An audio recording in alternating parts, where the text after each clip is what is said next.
चलो गुड। इस टाइम पे बहुत जरूरी है, बहुत ही ज्यादा जरूरी है that we stay safe and इतना ज्यादा हर जगह पे प्रॉब्लम हुआ है that we don't even know कि अब करना क्या है।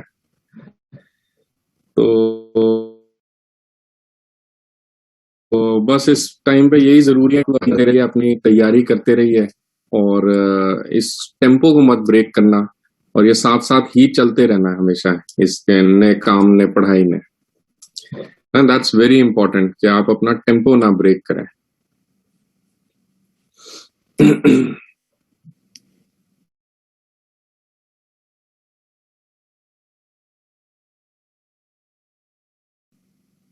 तो आज पूरे सेशन के अंदर हम डील करें, कोई मेरे से आपने खास बात पूछनी हो, मैं तो चलिए बताऊंगा ही, बातें तो हम करेंगे ही। एनी स्पेशल चीज जो एग्जाम के लिए, देखिए ये वैक्सीनेशन बिल्कुल इंपॉर्टेंट है दो तरीके से। आई फील के ये वैक्सीनेशन की जो गाइडलाइंस है, ये जो वैक्सीनेशन की गाइडलाइंस है, ये चेंज हो सकती है। तो ये आपको बात बहुत जरूरी है समझनी कि जो आज हम पढ़ेंगे वो ये जरूरी नहीं है कि वही बात आपको एग्जाम में आए। हो सकता है 10 दिन में, हो सकता है 5 दिन में। ये क्योंकि एजुकेशनल वीडियो है तो आज मैं सारा डिटेल आपसे डिस्कस करूंगा, बट हो सकता है 10-15 दिन में द गाइडलाइंस में चेंज। तो अगर चेंज हो गई है तो आपको वो नई गाइडलाइंस तभी समझ आएंगी अगर आपने पिछली गाइडलाइंस थोड़ी बहुत देख रखी हैं, आपको पहले से ही आता है। तो यस, ये सेशन गाइडलाइंस का हम बात करेंगे, वैक्सीन के टाइप बारे बात करेंगे, ये इंपॉर्टेंट है। एंड ये भी मैं कहना चाहता हूं कि ये जरूरी नहीं है कि सेम गाइडलाइंस एग्जाम में आए, क्योंकि वो चेंज हो सकती हैं। बट वो चेंज समझने के लिए आपको थोड़ा सा जरूरी होता है कि पहले बैकग्राउंड नॉलेज होना चाहिए, जो कि आज हम बात करेंगे। नेक्स्ट क्वेश्चन आया है Pratima Singh, why people are dying due to covid even after vaccination. So वो हम जरूर आज वही सेशन रहेगा, वी विल डिस्कस के क्यों ऐसा हो रहा है या कैसे ऐसा होता है। सो प्रतिमा, आपका सवाल बहुत वैलिड है and in fact most of the people have been asking me this only. और मैं ये भी before I start the whole session मैं ये भी जरूर आपसे बोलना चाहूंगा कि प्लीज आप इस बात को समझिए कि ये जो भी गाइडलाइंस मैं डिस्कस करूंगा ये मैंने नहीं बनाई है, ये गवर्नमेंट ऑफ इंडिया ने बनाई है। मैं सिर्फ एक जरिया हूं आप तक पहुंचाने के लिए। हम शेयर करेंगे आपके साथ ये गाइडलाइंस। सो डोंट थिंक कि ये मैंने ऐसा किया है, मैंने नहीं कुछ इसमें ऐसा किया, बट ये गवर्नमेंट की गाइडलाइंस है। हाँ, कुछ साइंटिफिक बेसिस होते हैं जो कि हम जरूर डिस्कस करेंगे इसमें। नेक्स्ट क्वेश्चन शिवांगी पटवाल का आया है that screening is what type of prevention, screening of disease. तो ये हमने अपने जो भी स्टूडेंट्स हमारे पास रजिस्टर्ड हैं नर्सिंग नेक्स्ट लाइफ के मास्टरमाइंड पैक में या कोई भी वीडियो मॉड्यूल पैक के अंदर, तो उसके अंदर हमने ये बहुत लंबे समय तक बात की है कि स्क्रीनिंग ऑफ डिजीज जो है वो दो तरीके की होती है। स्क्रीनिंग कुड बी प्रिजम्पटिव या प्रिस्क्रिप्टिव। अगर एग्जाम में इतना डिटेल में नहीं पूछा तो सिंपल सा बात याद रखना, स्क्रीनिंग हमेशा बीमारी को ढूंढने के लिए करी जाती है, वो सेकेंडरी प्रिवेंशन होती है ताकि आप बीमारी को जल्दी ढूंढ पाए। वो सेकेंडरी प्रिवेंशन होती है ताकि आप बीमारी को जल्दी ढूंढ पाए एंड उसका early diagnosis and early treatment शुरू होगा। That is what is screening of disease. So it is a type of secondary prevention. And इसमें कुछ एक टाइप होती है जिसको हम प्रिजम्पटिव स्क्रीनिंग कहते हैं, प्रिडिक्टिव स्क्रीनिंग। वो प्राइमरी भी होती है, बट अगर अनटिल अनलेस कुछ नहीं पूछा एग्जाम में तो सेकेंडरी मार्क करना। कोविशील्ड, कोवैक्सीन, स्पुतनिक 5, ये सारी वैक्सीन को हम आज देखेंगे कि कैसे चलती हैं। And show some light on how to study, ये बहुत जरूरी है। तो Durfishan, and that's a very important question, बहुत अच्छा आपने क्वेश्चन पूछा है। Kindly show some light on how to study during this unstable condition. ये हम लास्ट में बात कर लेंगे। Which vaccine is the best, ये सब हम बात करेंगे। Why plasma therapy is banned by ICMR, ये बहुत बड़ा क्वेश्चन है डिस्कशन का कि प्लाज्मा थेरेपी क्यों बैन करी गई है। इसके पीछे कुछ साइंटिफिक रीजंस भी हैं कि काफी रिसर्च ने शो किया है कि जो प्लाज्मा थेरेपी है उसका एक बहुत ऑप्टिमम टाइम होता है एंटीबॉडीज, किसी और की बनी एंटीबॉडीज किसी और में देने के लिए। तो एक टाइम होता है जहां पे हम वो दे सकते हैं, कई दफा वो टाइम आगे पीछे हो जाता है। तो जब हम, ध्यान से सुनिएगा, जब हम एंटीबॉडीज किसी एक इंसान की बनी हुई आपको देंगे, किसी कोविड के पेशेंट को देंगे, किसी एक पेशेंट को किसी और की एंटीबॉडीज मिली, तो अगर वो उस टाइम पे साइटोकाइन स्टॉर्म में है, जो कि हमारा इम्यून सिस्टम ही हमारी बॉडी से लड़ रहा है ना, ये आपने पढ़ा होगा, ये आपको पता होगा ना कि कोविड के अंदर डेथ्स क्यों हो रही है।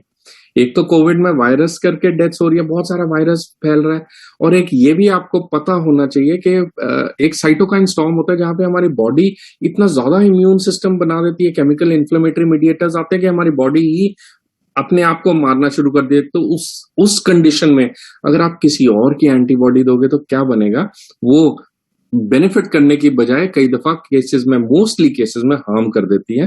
तो एक बहुत ही बड़ी रिसर्च का ये निष्कर्ष था कि ओवरऑल पॉपुलेशन लेवल पे अगर देखा जाए तो प्लाज्मा थेरेपी ने ना कोई फायदा दिया ना नुकसान किया, इनफैक्ट नुकसान किया। बट हाँ, अगर आप केस टू केस बेसिस में देखें, साइंटिफिकली देखें, बायोलॉजिकली देखें, तो प्लाज्मा थेरेपी का थोड़ा बहुत इफेक्ट रहता है, बट वो डिपेंड करता है किस टाइम पे आप दे रहे हैं। सो काफी कुछ है। न्यू अपडेट्स आए तो बताना जरूर। एग्जाम से पहले सुनील चाहर, बहुत अच्छा सवाल, बहुत अच्छी बात, जरूर बताएंगे। चलिए, I think after suffering from covid, corona corona after suffering from covid, when can someone donate his blood? So ये जो है, ये बड़ा इंपॉर्टेंट क्वेश्चन है, ये भी हम बात करेंगे कि कोविड के बाद पेशेंट जो है, यूजुअली देखा गया है कि वो 1 महीने तक डोनेट कर सकते हैं। तो इसकी काफी सारी गाइडलाइंस है, वो टाइम टू टाइम जैसी अपडेट होंगी हम बात करते रहेंगे। प्लीज, स्क्रीन नहीं शो हो रही। आई थिंक स्क्रीन विजिबल है ना मेरे सारे को, ये जो चेंज हो रही है। Are you able to see the screen? चलिए, so I think we are all set, everybody is joined, and let us start our discussion. तो आप सबका बहुत बहुत स्वागत है हमारे इस वेबिनार सेशन के अंदर। अप्रोक्सीमेटली अभी टाइम 6:15-14 हुए हैं, and this session will be for approximately 1 hour तक हम रहेंगे इकट्ठे। एंड हम चाहेंगे कि मेरा और आपका साथ ऐसे ही बना रहे 1 घंटे तक, और हम एवरीथिंग अबाउट वैक्सीन डिस्कस करेंगे। तो मेरा नाम मुखमोहित सिंह है और मैं MBBS MD हूँ, and basically I was working as state level IDSP में epidemiologist and public health specialist, and currently I am a faculty for community medicine and community health nursing. तो ये हमारे कुछ वैक्सीन, ये हमारे कुछ सेशन, जो वैक्सीन का सेशन आज हम कर रहे हैं, इसके आउटलाइन में आपसे बता रहा हूँ। एंड इसके अंदर हम पहली बात करेंगे कोविड इन्फेक्शन, वैक्सीन ट्रायल्स, ये सब ठीक है। बट जो मेन आज का सेशन रहेगा वो रहेगा फ्रीक्वेंटली आस्क्ड क्वेश्चन, जो मैंने आपसे अभी पूछा था कि FAQs बताइए, क्या क्या सवाल आपके हैं। अब ये जो बात समझनी है, FAQ समझने के लिए आपको ये पता होना चाहिए भारत देश में कौन सी कोविड वैक्सीन है और कौन सी कोविड वैक्सीन भारत देश में है। और FAQ समझने के लिए मेरे को आपको पहले ये बताना पड़ेगा कि कौन सी कोविड वैक्सीन अवेलेबल है। वो वैक्सीन समझने के लिए वैक्सीन ट्रायल्स के ऊपर बात करेंगे, एंड इसके पहले हम बात करेंगे कोविड इन्फेक्शन के अंदर जो वैक्सीन डेवलपमेंट हुई है उसके बेसिक्स क्या है। तो आई थिंक अभी आप लोग मेरे से सवाल पूछने आप भेज सकते हैं चैट बॉक्स में, मेरी नजर रहेगी चैट बॉक्स में। बट अगर किसी का कोई स्पेसिफिक सवाल है, मैं जरूर टाइम टू टाइम हर एक सेक्शन के बाद, 5 सेक्शन है, 1, 2, 3, 4 एंड 5, हर सेक्शन के बाद एक छोटा सा हम बात करेंगे और आपसे क्वेश्चंस पूछेंगे।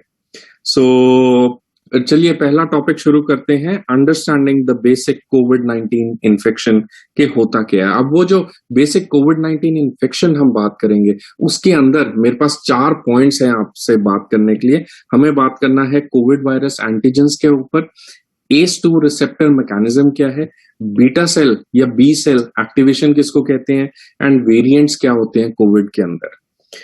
तो आई थिंक ये सब लोग जानते हैं इस आग के गोले को, इस स्फीयर को। ये कोरोना वायरस है। ये कोरोना वायरस जो है हमारे नाक के जरिए या मुंह के जरिए हमारी बॉडी के अंदर आ सकता है। ये ही एक तरीका है इसका आने का। इसके अंदर सिंगल स्ट्रैंडेड मतलब एक धागा, सिंगल स्ट्रैंडेड आरएनए होता है, और ये जो आरएनए है ये इसका जेनेटिक मटेरियल है। अब अगर आप इसके अंदर डायसेक्शन करेंगे तो ये जो कोविड वायरस है इसके अंदर जो जेनेटिक मटेरियल है वो तो आरएनए है, बट इसके बाहर जो ये एंटीना से लगे हैं, these are called as spike proteins. And ये जो स्पाइक प्रोटीन्स है इसके अंदर 3 आपको एंटीजन एग्जाम के लिए, ये एग्जाम के लिए जरूरी है याद रखना कि कौन से 3 एंटीजन बाहर होते हैं, कौन सा प्रोटीन अंदर होता है। तो ये जो प्रोटीन्स है ये है एस, एम और ई। एस, एम और ई, ये तीनों प्रोटीन्स जो हैं ये कोविड वायरस की बाहर ऊपर की सतह के ऊपर होते हैं। Spike protein, membrane protein and envelope protein. 3 याद रखेंगे, spike protein, membrane protein and envelope protein. और एक और इसके अलावा प्रोटीन होता है जिसको न्यूक्लियोकैप्सिड प्रोटीन कहते हैं, जो कि इसका जो सिंगल स्ट्रैंडेड आरएनए है उसकी कवरिंग बनाता है। तो टोटल एग्जाम के लिए आपको क्या याद रखना है, कितने बेटा हमने प्रोटीन्स होते हैं कोविड 19 वायरस में, ये तो चेंज नहीं होगा ना। ये है SMEN, SMEN, स्मार्ट मेन आप याद रख लीजिए, SMEN। ये हमारे प्रोटीन्स हैं कोविड 19 वायरस के अंदर, और इसके अंदर सिंगल स्ट्रैंडेड आरएनए होता है। ये आपके एग्जाम्स के लिए जरूरी है। अब अगर आप और आगे चलें, इस कोविड 19 वायरस के अंदर ये सब हमें पता है कि ये हमें मुंह के जरिए, सांस के जरिए अंदर जाता है।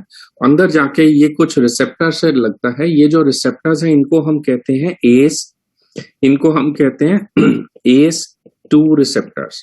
ये जो ACE2 रिसेप्टर्स हैं, एंजियोटेंसिन कन्वर्टिंग एंजाइम 2 रिसेप्टर्स होते हैं। ये हमारे कहाँ पे होते हैं, ये इंपॉर्टेंट क्वेश्चन आता है। ये भी चेंज नहीं होगा। आप सबको पता है हमारी बॉडी के अंदर लंग्स हैं, लंग्स के अंदर एल्वुलाई होते हैं, एल्वुलस के अंदर एक टाइप 2 सेल्स होते हैं। एल्वुलस की जो लाइनिंग है उसमें 2 सेल्स होते हैं, टाइप 1 न्यूमोसाइट्स एंड टाइप 2 ल्यूमोसाइट्स। सो ये लंग्स के अंदर हमारे पास एल्वुलाई हैं। एल्वुलाई जो है ये हमारे पास एल्वुलाई के अंदर 2 टाइप ऑफ सेल्स होते हैं, टाइप 1 एंड टाइप 2। जो टाइप 1 न्यूमोसाइट्स होते हैं वो कुछ नहीं, वो तो सिर्फ फ्लैट सेल्स होते हैं, वो लाइनिंग करते हैं। टाइप 1 न्यूमोसाइट्स ये एपिथेलियल लाइनिंग है। जो टाइप 2 न्यूमोसाइट्स हैं उनका काम है सर्फेक्टेंट सिक्रीट करना। सर्फेक्टेंट एल्वुलस के सरफेस टेंशन को मेंटेन करता है ताकि एल्वुलस पिचके ना। तो ये जो टाइप 2 न्यूमोसाइट्स हैं इनके ऊपर ACE2 रिसेप्टर्स इंपॉर्टेंट होते हैं। अब ये भी हमें पता है कि ये जो सार्स कोविड वायरस है, ये ऑलरेडी इतना baseline I think her student, medical student को पता होता है। ये जो सार्स कोविड 2 का वायरस है ये हमारी बॉडी में ACE2 रिसेप्टर से चिपकेगा। ACE2 रिसेप्टर्स के साथ एक छोटा सेकेंडरी प्रोटीन होता है TMPRSS2। ये भी इंपॉर्टेंट है क्योंकि इसके अगेंस्ट भी हमारे पास कुछ दवाइयां बन सकती हैं। तो या तो आप ACE2 रिसेप्टर्स के अगेंस्ट दवाइयां बना लीजिए या TMPRSS2 के अगेंस्ट दवाइयां बना लीजिए। अगर इन दोनों के अगेंस्ट आपके पास दवाइयां आ गई किसी तरह साइंटिस्ट से, तो ये सार्स कोविड वायरस हमारे लंग्स के अंदर टाइप 2 न्यूमोसाइट्स को अफेक्ट नहीं कर पाएगा। तो इसके ऊपर अभी साइंस और जारी है, बट ये एग्जाम के लिए इंपॉर्टेंट इंफॉर्मेशन है। कौन से 2 रिसेप्टर्स आपको याद रखने हैं, ACE2 receptors and TMPRSS2 protein है ये। बस TMPRSS नाम याद रखना है, इसका फुल फॉर्म आप छोड़ दीजिए। तो ये जो दोनों हैं ये दोनों मिलके ही सार्स कोविड 2 की एंट्री करते हैं बॉडी के अंदर। एंड ये सबको पता है बॉडी के अंदर एक दफा आ गया तो ये बहुत ज्यादा इस सेल को ओवर पावर कर लेता है और इसके जो जेनेटिक मटेरियल है वो रेप्लिकेट करना शुरू करता है और बहुत सारे वायरसेस बाहर आते हैं। यहां तक तो बच्चे क्लियर है। इसके ऊपर अब इसके बाद चलते हैं। इसके बाद बहुत सारे जब वायरसेस, ऐसे बहुत सारे वायरसेस बाहर निकल आए, बहुत सारे ऐसे वायरसेस बाहर निकल आए। तो अब ये जो वायरसेस बाहर निकलेंगे ये इस टाइप 2 न्यूमोसाइट को क्या करेंगे, ये टाइप 2 न्यूमोसाइट सेल खत्म हो जाएगा। ये टाइप 2 न्यूमोसाइट सेल खत्म हो गया और इसने बहुत सारे वायरसेस बाहर सिक्रीट कर दिए। इसके करके हमारा ये जो एल्वुलस है, जो हमारा एल्वुलस था, ये डैमेज हो गया। यहां तक तो एक बात है। इसके अलावा एक और मैकेनिज्म चलता है बच्चे, एक और जो मैकेनिज्म चलता है वो आपकी स्क्रीन के ऊपर राइट साइड पे आप देख सकते हैं दैट ये जो मैकेनिज्म है यहाँ पे हमारी बॉडी के अंदर we have our T cells and we have our B cells. Sir please speak in English. Do you want me to take the whole session in English या कैसे चलेगा आपको? Mix? Okay, good. So what happens is, very nice. Thank you for your good response. तो इसमें क्या है कि in spite of the fact that type 2 pneumocyte cells are damaged, now there is lot of viruses जो हमारी body में बाहर निकल गए. अब इसके अलावा एक और मैकेनिज्म चल रहा है. तो मैं आपको ये समझाना चाहता हूं, जब हमारी बॉडी में इन्फेक्शन आया तो वो इन्फेक्शन हमारे टाइप 2 न्यूमोसाइट सेल्स को डैमेज किया, जिसने डिफ्यूज एल्वुलर डैमेज किया. जिसने क्या किया? डिफ्यूज एल्वुलर डैमेज किया. कैसे डैमेज किया? हमारे टाइप 2 सेल्स को खत्म करके. इसके अलावा पूरी बॉडी में due to lot of viruses एक और मैकेनिज्म चलता है, that is activation of the immune system. So now because there is activation of the immune system, इस immune system activation को क्या एग्जाम के लिए आपको क्या समझना क्या है? इसका मतलब मोटा मोटा यही है that once your immune system is activated, that means the T cells जो हमारी बॉडी में T cells होते हैं वो एक्टिव हो जाते हैं. T cells many types are there, T helper cells, T killer cells. तो जो T killer cells हैं या natural killer cells हैं या जिनको T cytotoxic cells कहते हैं, तो ये जो T cells हैं ये एक्टिवेट होते हैं. इसके अलावा B cells एक्टिवेट होते हैं. जो टी सेल्स है वो तो तलवार का काम करेंगे, they will work as a sword and they are going to kill the viruses. So ये तो डायरेक्ट हमारे वायरस को किल करने वाले हैं. ये जो बी सेल्स हैं ये एक चीज बनाते हैं, केमिकल बनाते हैं जिसको हम एंटीबॉडी कहते हैं. ये जो एंटीबॉडीज बनाने का काम है जो कि वायरसेस को फिर से मारेगी, ये बी सेल्स करते हैं. अब कई दफा क्या होता है, ये बहुत ज्यादा वायरस आ जाता है जिससे हमारा इम्यून सिस्टम हाइपर एक्टिवेट हो जाता है. वो हमारे नॉर्मल सेल्स को भी समझेगा कि ये शायद वायरल सेल्स हैं और वो हमारे नॉर्मल सेल्स को भी मारना शुरू करता है, जिसको हम साइटोकाइन स्टॉर्म कहते हैं. तो कई दफा वायरस भी कारण है पेशेंट डेथ में. And there is also another mechanism that is called as antigenic mimicry. बिल्कुल ठीक कहा जसलीन कौर ने. सो एंटीजेनिक मिमिक्री और we technically call it as a cytokine storm, जिसमें वो हमारी बॉडी के नॉर्मल सेल्स को भी एंटीजन समझ लेता है. So once you understand this, अब यहाँ पे एक और बात जरूरी है कि ये जो बी सेल्स हैं, इम्यूनोग्लोबुलिन्स हैं हमारी बॉडी में, ये हमारी बॉडी में परसिस्ट करते हैं. अब अगर हम किसी तरह हमारी बॉडी में एक अगर वायरस जोड़ दें, सिंगल पीस 1 पीस वायरस का डाल दें, तो सिंगल पीस वायरस का अगर हम डाल देते हैं बॉडी के अंदर, उससे क्या होगा? उससे वो रेप्लिकेट करेगा और मोर वायरसेस बनेंगे. इसके साथ साथ हमारा B cell and T cell immune system activate होगा, जिसके करके एंटीबॉडीज बनेंगे. अब बाय चांस ये जो सिंगल वायरस हम बॉडी में डालें, इसके अंदर हम वायरस पूरे कोविड वायरस का पूरा होल ना डाल के सिर्फ उसका पार्ट डालें जो कि सिर्फ इम्यून सिस्टम को छेड़े, जो कि रेप्लिकेशन की क्षमता ना रखे, उस कहानी को हम वैक्सीन कहते हैं.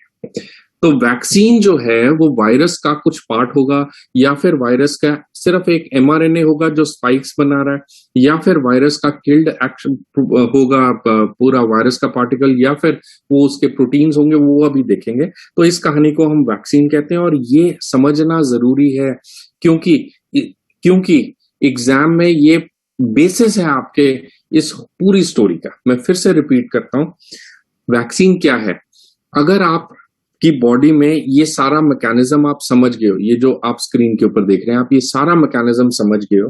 अब मैं क्या करता हूं, मैं पूरी बॉडी में, आपकी बॉडी में, बजाय के I put the SARS-CoV-2 virus, I just take a special, या तो मैं सिर्फ प्रोटीन्स आपकी बॉडी में डाल दूं जो स्पाइक प्रोटीन है, उससे क्या होगा, सिर्फ आपकी बॉडी का जो इम्यून मैकेनिज्म है वो एक्टिवेट होगा. सिर्फ अगर हमने प्रोटीन्स डाले, स्पाइक प्रोटीन्स, एंटीजन डाला, या फिर मैं काम करता हूं कि ये जो पूरे वायरस है इसको पीट पीट के मार मार के हम किल कर देते हैं, जिस करके आपका किल्ड वायरस बनेगा जो कि रेप्लिकेशन की क्षमता नहीं रखेगा, it will not replicate and सिर्फ एंटीबॉडी प्रोडक्शन कहेगा। इस कहानी को हम वैक्सीन कहते हैं। सो प्लीज रिमेंबर, वैक्सीनेशन जो है उसके अंदर या तो वैक्सीन या तो कोविड वायरस का एक पार्ट होगा, या फिर उसके अंदर सिंपल mRNAs होंगे, या फिर प्रोटीन्स होंगे जो कि डिजीज नहीं कॉज कर सकते, but yes they will induce the immune system. पहली बात, this is how the virus functions in a body, and ये बेसिक है वैक्सीन का, किसी भी वैक्सीन का। अब दूसरी बात ये समझने वाली है कि ये वेरिएंट्स क्या है। Yes, pathogenicity will not be there, बिल्कुल ठीक है मेघना, पैथोजेनेसिटी नहीं होगी, एंड उसकी एंटीजेनेसिटी, इम्यूनोजेनेसिटी या एंटीजेनेसिटी रिटेन्ड रहेगी। एंटीजेनेसिटी क्या होती है? एंटीजेनेसिटी इज द एबिलिटी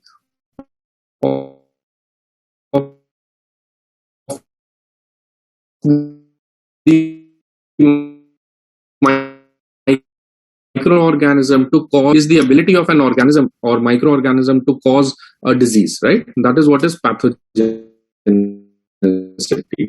तो जो वैक्सीन है उनकी पैथोजेनेसिटी नहीं होती, सिर्फ एंटीजेनेसिटी होती है। अब हम आते हैं वेरिएंट्स के ऊपर।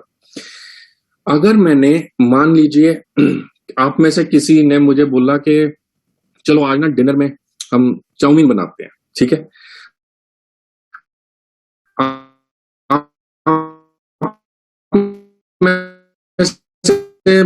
मैंने बोला कि नहीं यार मेरे को तो आता ही नहीं चलना नूडल्स बनाने।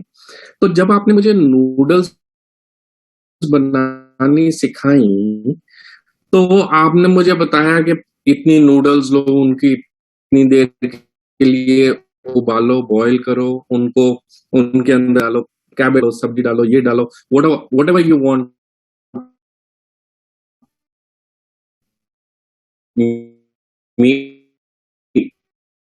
के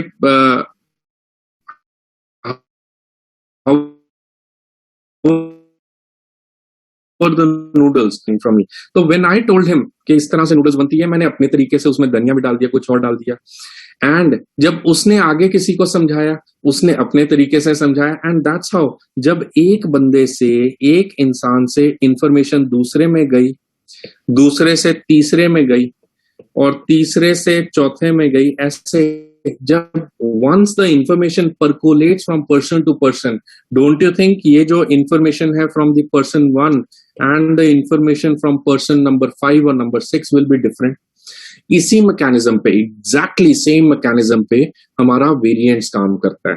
when we are talking of millions of people, when we are talking of lakhs and crores of people across the globe, तो वहां पे जब एक ग्रुप से 100 लोगों ने कोविड वायरस 10,000 को दिया, 10,000 ने कोविड वायरस 2 लाख लोगों को दिया, जब इतना इतना कोविड वायरस स्प्रेड हुआ तो कहीं ना कहीं उसका जो जेनेटिक मटेरियल है अंदर, जो mRNA है, वो कहीं ना कहीं म्यूटेट कर सकता है।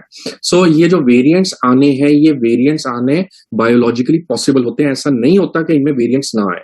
ये वेरिएंट्स तो एक नॉर्मल फिनोमेना है, ये पहले ही पता था हमें कि वेरिएंट्स आएंगे। ये जो वेरिएंट्स हैं जो शुरू में 2019 में चाइना से जो मेन ओरिजिनल सार्स कोविड-2 का वायरस आया, वो बहुत जल्दी म्यूटेट किया, उसने यूके वेरिएंट बनाया जिसको हम B117 कहते हैं।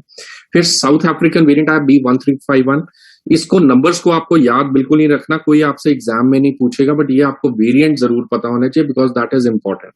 ये जो आजकल दवाइयां आ रही है ना, जिनको हम मोनोक्लोनल एंटीबॉडीज कहते हैं, बैमलानिजुमैब, ये जो मोनोक्लोनल एंटीबॉडीज हैं, ये काम करेंगी वेरिएंट्स में कि नहीं करेंगी, ये बहुत बड़ा क्वेश्चन है। सो एनीवेज अभी ये सेशन में हम मोनोक्लोनल एंटीबॉडीज को नहीं देखेंगे, हम बात कर रहे हैं वैक्सीन्स का। उसके लिए जरूरी है ये समझना कि वेरिएंट्स क्या है।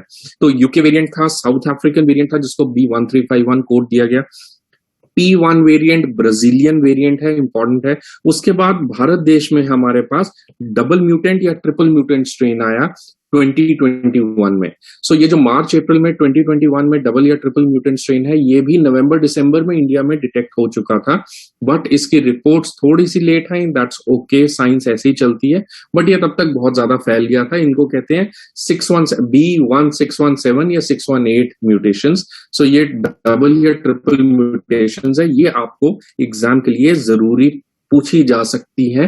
तो अगर ये हो सके तो याद करना। बट ये वेरिएंट्स होते हैं, और वेरिएंट क्यों आते हैं? क्योंकि म्यूटेशंस होती हैं। म्यूटेशन क्यों होती है? Why? Because the virus is spreading from so many people to so many people, and there are chances कि इसके अंदर कहीं ना कहीं म्यूटेशंस आ जाएंगी, राइट? सो यहां पे हमारा सेक्शन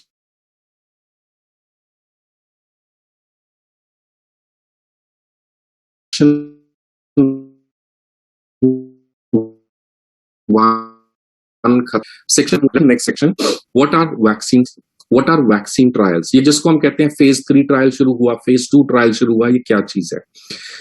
जो वैक्सीन ट्रायल्स है वो ब्रॉडली 2 स्टेप्स में होती हैं। We have step 1 and we have step 2। Broadly speaking they are in 2 steps, step 1 and step 2। जो स्टेप 1 होता है, the first step, that is a preclinical phase, and then we have a clinical phase. So कई दफा आपने सुना होगा clinical trials या vaccine trials हो रही हैं जिसके अंदर वो फेज 2 फेज 3 में है। सो वो हम बात जब भी वैक्सीन बनेगी, वैक्सीन को भी एनी टाइप, कोई भी वैक्सीन बनेगी, एक 1 to 2 years for pre clinical phase usually it takes. अब कोविड-19 का जो वैक्सीन आया वो इतनी तेज, हमारे साइंटिस्ट को बहुत बहुत थैंक यू है दैट उन्होंने वैक्सीन रोल आउट जो प्री क्लिनिकल फेज था, that was only for few weeks two months. तो हमारी बॉडी में इम्यून सिस्टम को छेड़ रहा है। बहुत सारे thousands of है, 9,800 एंटीजेंस है जो हमारी बॉडी में हमारे इम्यून सिस्टम को छेड़ते हैं। उन 9,800 एंटीजेंस में से, देखो इट बी इवन मोर, उन 10,000 एंटीजेंस में से you have to find out one antigen which is going to induce your immune system to the maximum. So अब वो एक मॉलिक्यूल ढूंढना 10,000 में से टाइम तो लगता है। सो वो आइडेंटिफाई करते हैं राइट एंटीजन का, एंड वो देखते हैं कि हमारा इम्यून सिस्टम को रिक्वायर्ड प्रोपोर्शन में कौन इंड्यूस कर सकता है। इसको हम प्री क्लिनिकल फेज कहते हैं, लेबोरेटरी फेज कहते हैं। This is what is a lab phase, जहां पे हम कहते हैं कि वैक्सीन के ऊपर अभी रिसर्च जारी है। जब हमारे पास ऐसा सिंगल मॉलिक्यूल या एंटीजन, वैक्सीन एंटीजन जिसको हम कह सकते हैं, ये जो सिंगल वैक्सीन एंटीजन आ गया, तब हम क्लिनिकल फेज शुरू करते हैं। क्लिनिकल के अंदर काफी सारे फेजेस होते हैं। अब हम पहला फेज देखते हैं, फेज 1 क्या होता है। फेज 1 के अंदर 20 से 80 लोग, मतलब अंदाजन 30 से ज्यादा, यूजुअली 30 से ज्यादा, but less than 100 people are taken. These are healthy volunteers. These are healthy volunteers which have been taken. And इसके अंदर जो हम वैक्सीन लोगों को, उन 20, 30, 80, 100 लोगों को दे रहे हैं, उसका सेफ्टी असेस होगा, उसके साइड इफेक्ट्स देखे जाएंगे और उसके एडवर्स इफेक्ट। देखो हर वैक्सीन का एक इफेक्ट होता है, एक साइड इफेक्ट होता है और एक एडवर्स इफेक्ट होता है। इफेक्ट वो चीज है what we are anticipating, what is the good positive outcome of the vaccine. Side effect is the unwanted effects of the vaccine which we do not want. Usually the side effects are like headache, like fever, ऐसी कुछ भी चीज होना। And safety is in terms of the effect, and then we can also have adverse effect which are like जो blood clots हैं which adversely damage your health। तो क्या वो कैंसर कॉजिंग तो नहीं है, क्या वो डैमेजिंग तो नहीं है, वो देखना होता है।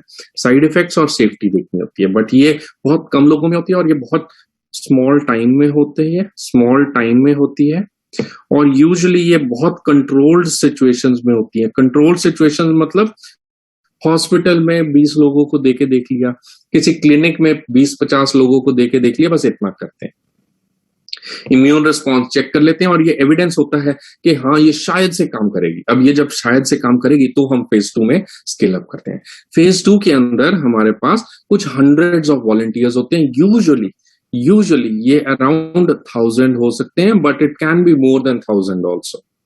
यूजुअली हम ट्राई करते हैं कि 1000 के आसपास इसका सैंपल साइज हो, एटलीस्ट इतने लोगों को देखें और उसमें सेम वही चीज है, बट हम काफी हद तक इसमें और थोड़े डिटेल में जानते हैं कि सेफ्टी क्या है, अनवांटेड इफेक्ट्स कितने आ रहे हैं।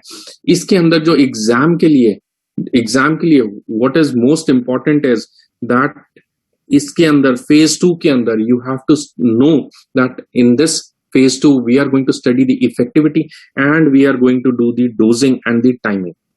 ये एग्जाम के लिए जरूरी है. This is important for your exam. This can be a question in your exam कि dosing and timing study is done in phase 2 of the vaccine trials. Efficacy and effectivity, these are two different words. Efficacy means under the laboratory situations. Usually efficacy trials could be phase 1 or phase 2. Effectivity trials could be phase 2 or we can also have phase 3. जो efficacy है ये laboratory situations में होती है, वो या तो phase 2 या phase 1. So इसमें एग्जाम में क्वेश्चन आना थोड़ा सा मुश्किल है कि एफिकेसी किस फेज में होती है, इफेक्टिविटी किस फेज में होती है, बट मोटा मोटा आप ये ध्यान में समझेंगे कि जो इफेक्टिविटी है, इफेक्टिविटी एंड एफिकेसी ये अलग बातें होती हैं. एफिकेसी फेज 1 एंड फेज 2 में होती है, इफेक्टिविटी फेज 2 एंड फेज 3 में हम टेस्ट करते हैं. इफेक्टिविटी मींस प्रैक्टिकली इस वैक्सीन का कितना इफेक्ट है इसको चेक करना होता है. So that is what is phase 2 and phase 3 of the vaccine trials. So phase 2 तो हमारे यहाँ पे डोजिंग एंड टाइमिंग को चेक किया. फेज 3 क्या होता है? फेज 3 में हम ये चेक करते हैं कि क्या जो हमें इफेक्टिविटी फेज 2 से रिपोर्ट हुई है क्या वो सही में है कि नहीं है, उसको कहते हैं कंफर्म करना. So we want to demonstrate and confirm सारी चीजें, safety, effectivity and dosing of the vaccine. So phase 3 जो है ये कुछ 1000 लोगों में होती है एंड इसके अंदर हम ये टेस्ट करते हैं कि इसका क्या बेनिफिट है, क्या रिस्क है. बच्चों में देना चाहिए, in kids, in children should we give the vaccine, yes or no, and in pregnant females should we give the vaccine, yes or no, and we have to identify the side effects. So more or less जो currently हमारी vaccines है, most of the vaccines which are currently under trials, these all are phase 3. These all are in phase 3. ऐसा नहीं है ये phase 3 से पार हो गई हैं. सब वैक्सीन्स अभी जो हम मिलियंस ऑफ लोगों को दे रहे हैं हम ये phase 3 में, क्योंकि कोविड पैंडेमिक ऐसा आया है. नॉर्मली वैक्सीन्स जो फेज 3 में होती हैं वो कुछ 1000 को दे दी, 10,000 को दे दी, 20,000 को दे दी, 50,000 को दे दी, ऐसा रहता है. बट अब कोविड-19 पैंडेमिक में फेज 3 हमने स्केल अप करके we have almost given to the whole population एंड यहाँ पे डेटा इज स्टिल कमिंग. तभी तो रोजाना गाइडलाइन चेंज हो रही है, बिकॉज जैसे जैसे डेटा आ रहा है वैसे वैसे ये रियल टाइम, ये लिविंग डेटा कहते हैं हम इसको, जैसे जैसे डेटा आ रहा है वैसे वैसे we try to understand what is happening in the vaccine and what about the effectivity and what about the dosing and safety between the gap between the doses कितना होना चाहिए, effectivity where is it maximum and so on. So most of the vaccine that currently we are using is in phase 3 and last is phase 4. The next phase is phase 4 when we have the regulatory approval. I think many of you must have known कि ये जो Covishield vaccine है या Covaxin use कर रहे हैं या Sputnik है, have you ever heard कि ये vaccine are not directly endorsed by the FDA, they are emergency use authorization कहते हैं इसको. Have you ever heard it? EUA क्या होता है? EU होता है इमरजेंसी यूज ऑथराइजेशन. बट जो मीजल्स है, मीजल्स को वैक्सीन को हम खसरे के टीके को इमरजेंसी यूज ऑथराइजेशन थोड़ी ना कहते हैं. COVID vaccines are still in phase 3 and phase 2, but in phase 4 and phase 5 जब ये ऑथराइजेशन हो जाए then we will have कि this is FDA approved or this is MHRA, this is the UK agency, this is the agency from United Kingdom, London, Medicines and Healthcare Products Regulatory Agency, MHRA. This is known as MHRA approval. Or we might have a CDSCO, that is Central Drug Standards Control Organization Bharat देश में. So ये जब हमारी vaccine phase 3 को पार कर लेती हैं, then we come into phase 4, and currently COVID-19 vaccines are not in phase 4 or phase 5. Phase 4 is when the vaccine goes to the FDA and says that I have done it in these many million people and this is what is safety, dosing, efficacy and effectivity. अब आप हमें इसका approval दो. And that point they start marketing. This is very important. This could be your question again. When does the vaccine start marketing? Have you ever seen Covaxin coming to the television screen and saying you take my vaccine, don't take the other vaccine? Nobody does that. But जो marketing है for measles vaccine, that can be there. Cipla can do that marketing. People do those marketing. So ये जो marketing है, this happens only after you get a FDA official approval, and that official approval is not there for COVID-19 as far as 19th of May 2021 is concerned. आगे आने वाले समय में कौन सी vaccine को मिलता है, that is all speculations, political induced होती हैं वो news. But currently, scientifically speaking, all the vaccines are in phase 3. तो चलिए अब हम शुरू करते हैं आज का मेन टॉपिक, वैक्सीन्स इन कोविड. अगर आप ये सारा कुछ बेसिक समझ गए, अगर कोई सवाल है तो जरूर पूछिए. Hand raise, I can see people raising their hands, but I whatever question you have just drop it in the chat box. अगर वो रेलेवेंट होगा I will automatically ask. So I have lot of people raising their hands. No, I don't want you to raise your hands. अगर कोई सवाल है आपका तो please आप चैट बॉक्स में डायरेक्ट डाल दीजिए, मेरे को दिख जाएगा वो. तो चलिए अब हम अगला वैक्सीन को उठाते हैं, टॉपिक उठाते हैं. ये आपको पता होना चाहिए, मैंने आपको बताया था 10,000 इसके एंटीजेंस हैं या उससे ज्यादा भी एंटीजेंस है कोविड-19 वैक्सीन, कोविड-19 वायरस के, and all had been trying human trials. बेटा क्या ना दिस रॉन्ग क्वेश्चन अलका शौकीन. नहीं, human trial is in which phase? Try to understand that human trial जो होता है वो step 2 जो है, that is all vaccine trials only. So the way a चूहा will react and the way a human will react is different. So चूहा जो है वो step 1 phases में आते हैं, that is preclinical phase, but once the vaccine enters into clinical phase, it is called as a clinical phase, step 2 phase. जो हम बात कर रहे हैं, these are all vaccine trials. This is not a clinical trial. जो आप बात कर रहे हैं, probably you are getting confused between a clinical trial, जिसके अंदर animal studies, human studies, volunteer studies, and वो सारे phases होते हैं. What we are doing is a vaccine trial. Vaccine हम पहले clinic में चूहों को या लेबोरेटरी में टेस्ट करते हैं, उसके बाद डायरेक्टली, अब तो एनिमल्स को we are not allowed to test also. We don't use animals until unless कोई स्पेशल डिजीज है या कोई ऑथराइजेशन ना हो. We only test in laboratories and then directly we shift over to humans. Humans के अंदर जो स्टेप्स हैं वो हमने ऑलरेडी बात की है, क्लिनिकल फेज आता है. Sir difference about first dose, ये तो अभी बच्चे we will do it later on. First dose, Aman Chahal, about first dose and second dose, and people die, we will do that. I'm like, of course it's a bad thing to talk, but we will talk in this session. Sir, please repeat efficacy and effectivity.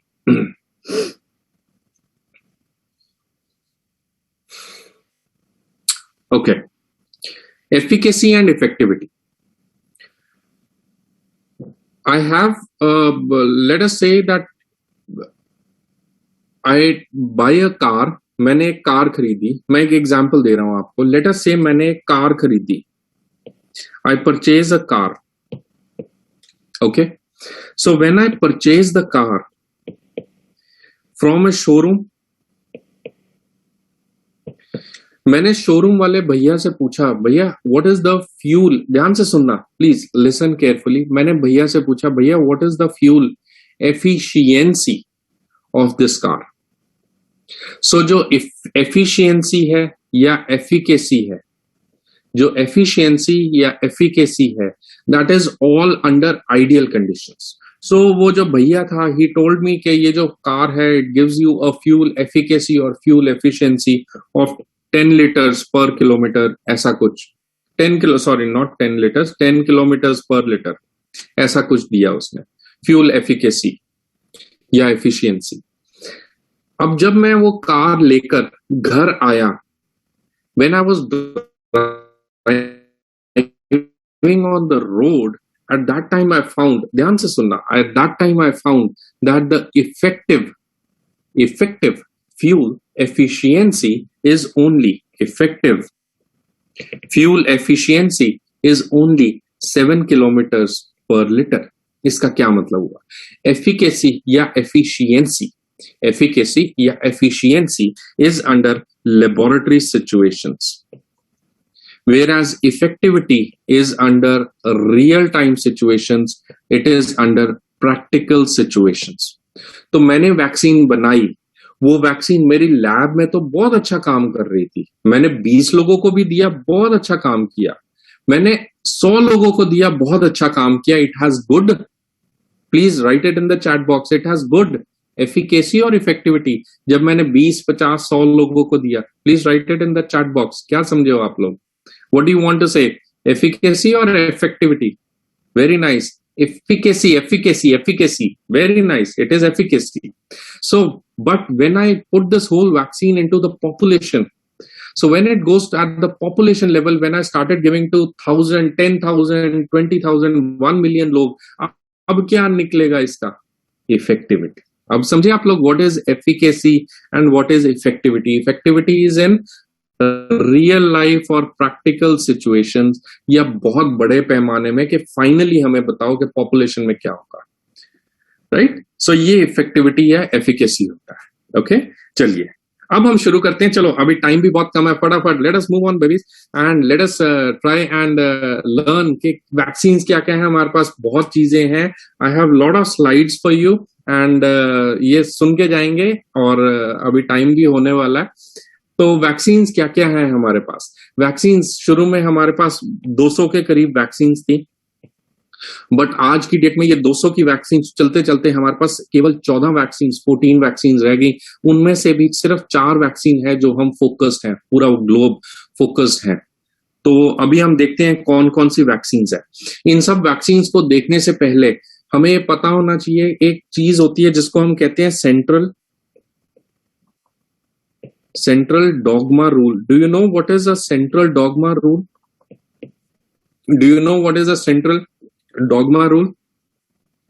Central dogma rule एक rule होता है जो कहता है कि जो DNA है उससे आरएनए बनता है, आरएनए से प्रोटीन बनता है, और ये इस तरह से फ्लो होती है इंफॉर्मेशन. डीएनए से आरएनए बनता है, आरएनए से डीएनए से आरएनए बनता है, आरएनए से आगे प्रोटीन बनता है, राइट? सो ये जो आरएनए है ये डीएनए से बनेगा. अगर डीएनए, सुनिए ध्यान से, अगर DNA, if DNA is made from RNA, इसको कहते हैं रिवर्स ट्रांसक्रिप्शन. अगर आरएनए बनता है इसको कहते हैं transcription. So usually from DNA to RNA that is called as transcription. From RNA to protein it is called as translation. So you have transcription and then you have translation. अगर reverse हो जाए from RNA to DNA, that is called as reverse transcription. That is called as reverse transcription. So technically मैं आपको बताना चाह रहा हूं कि जो इंफॉर्मेशन है, जो वायरस का जो प्रोटीन है, दैट इज अ प्रोटीन. सो वो आरएनए से बना होगा. आरएनए कहां से बनता है? डीएनए से. ठीक है, अब या तो आप डीएनए की वैक्सीन ले सकते हैं, या फिर आप आरएनए की वैक्सीन ले सकते हैं, या फिर आप प्रोटीन की वैक्सीन ले सकते हैं, या फिर आप डायरेक्ट एंटीबॉडीज किसी को डाल सकते हैं. डायरेक्ट एंटीबॉडीज डाल दीजिए, या फिर प्रोटीन ले लीजिए, या फिर आरएनए ले लो, या फिर आप डीएनए ले लो. ये 4 चीजें आप मोटा मोटा लेवल पे 4 चीजें कर सकते हो. इसी बेस पे हमारी सारी वैक्सीन्स हैं. All the vaccines are based on the central dogma rule. Either we can have DNA vaccines, or we can have RNA vaccines, or we can have protein vaccines, or we can have immune response or the antibody vaccines. So what do we mean by each one of them? We are going to discuss right now. So when we talk of the DNA vaccine, if we are talking of the DNA vaccine, we just have to remember one name in case you can. Not very important. ये अभी research phase में है. Research phase means it is either in phase 1 or it is in preclinical phase. Preclinical phase ये अभी launch नहीं हुई है market में. फेज 2 के अंदर या फेज 3 के अंदर बिल्कुल नहीं आई है, ये अभी डेवलपमेंट फेज में है। ये कंपनी है इनोवियो फार्मास्यूटिकल्स यूएसए की, जो कि काम कर रहे हैं डीएनए वैक्सीन के ऊपर, but till now there not has been any proven results. ये लास्ट इसकी अपडेट जो आई थी वो मार्च 2020 की आई है, उसके बाद there is no further updates. So probably we are going to see yes और नो, अभी पता नहीं है, बट ये एक टाइप है वैक्सीन का जो वर्ल्ड में यूज डेवलप हो रहा था यूएसए के अंदर, इनोवियो फार्मास्यूटिकल का डीएनए वैक्सीन। इसके बाद नेक्स्ट लेवल पे हम चलते हैं, there is something called as mRNA vaccine. MRNA vaccine आपने बहुत सारा नाम सुना होगा, these are your Moderna vaccine and the Pfizer BioNTech vaccines. So what is basis of these Moderna या Pfizer BioNTech vaccines? इसमें क्या करते हैं, हम एक mRNA लेते हैं, जो कोविड वायरस है उसका mRNA लिया, the same mRNA which is going to generate the spike proteins. So this was also one of the question अभी मैं चैट में देख रहा था, किसी स्टूडेंट ने पूछा हुआ था that what is the antigen against which we have the vaccine?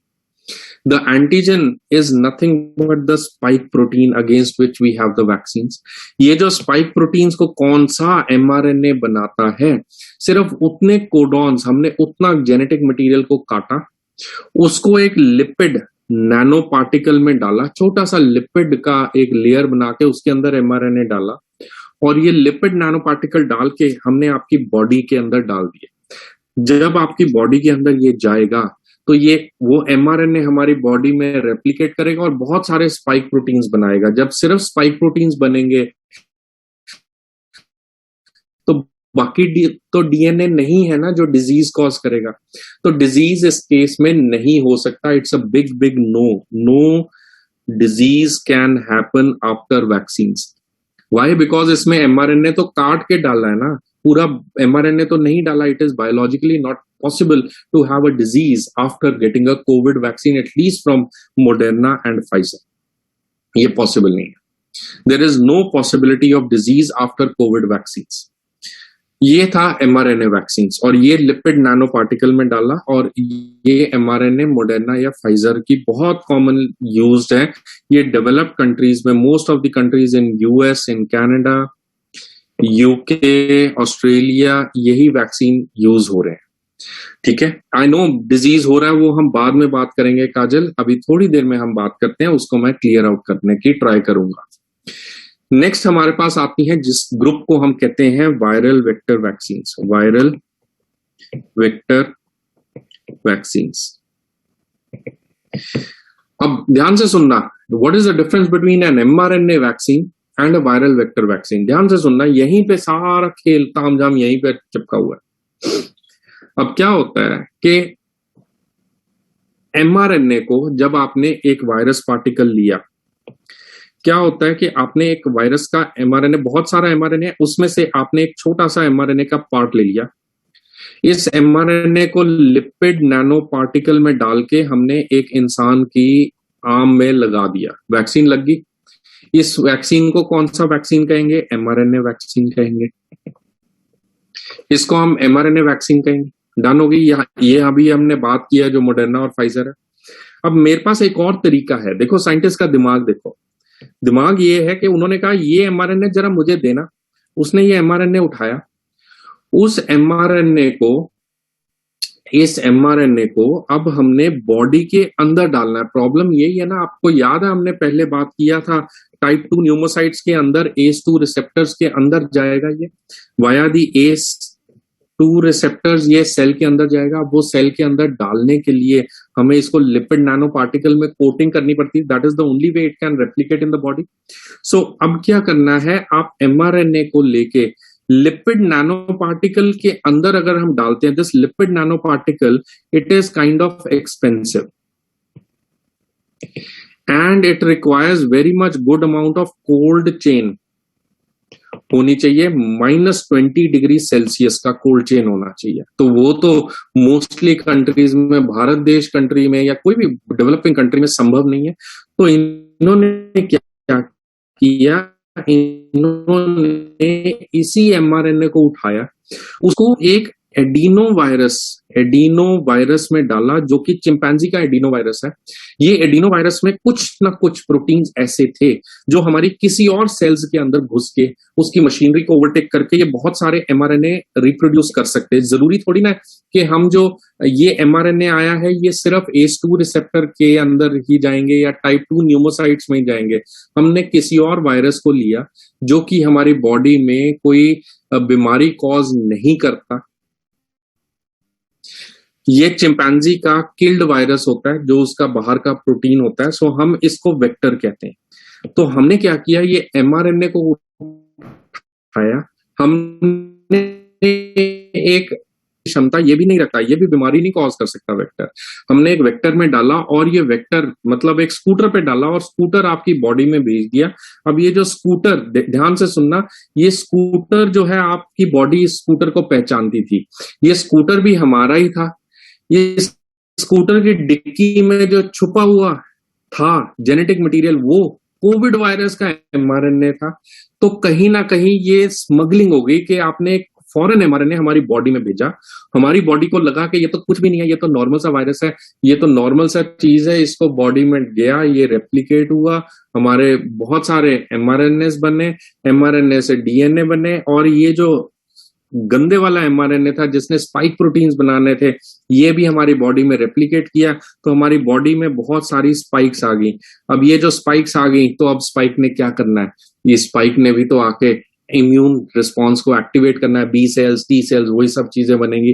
तो ये एक बहुत ही तरीका है एमआरएनए वैक्सीन को, एमआरएनए को हमारी बॉडी में डालने का। इसको कहते हैं वायरल वेक्टर वैक्सीन। ये जो वायरल वेक्टर वैक्सीन है वो भारत देश में यूज हो रही है बहुत ज्यादा लेवल पे, और ये बहुत सस्ती भी बनती है। इसके अंदर कोल्ड चेन भी ज्यादा जरूरी नहीं है, और ये पहले भी हम बना चुके हैं। डेंगू के लिए जो वैक्सीन है डेंगवैक्सिया, वो भी वायरल वेक्टर वैक्सीन है। इबोला की जो वैक्सीन है ज़िबोव, वो भी वायरल वेक्टर वैक्सीन है।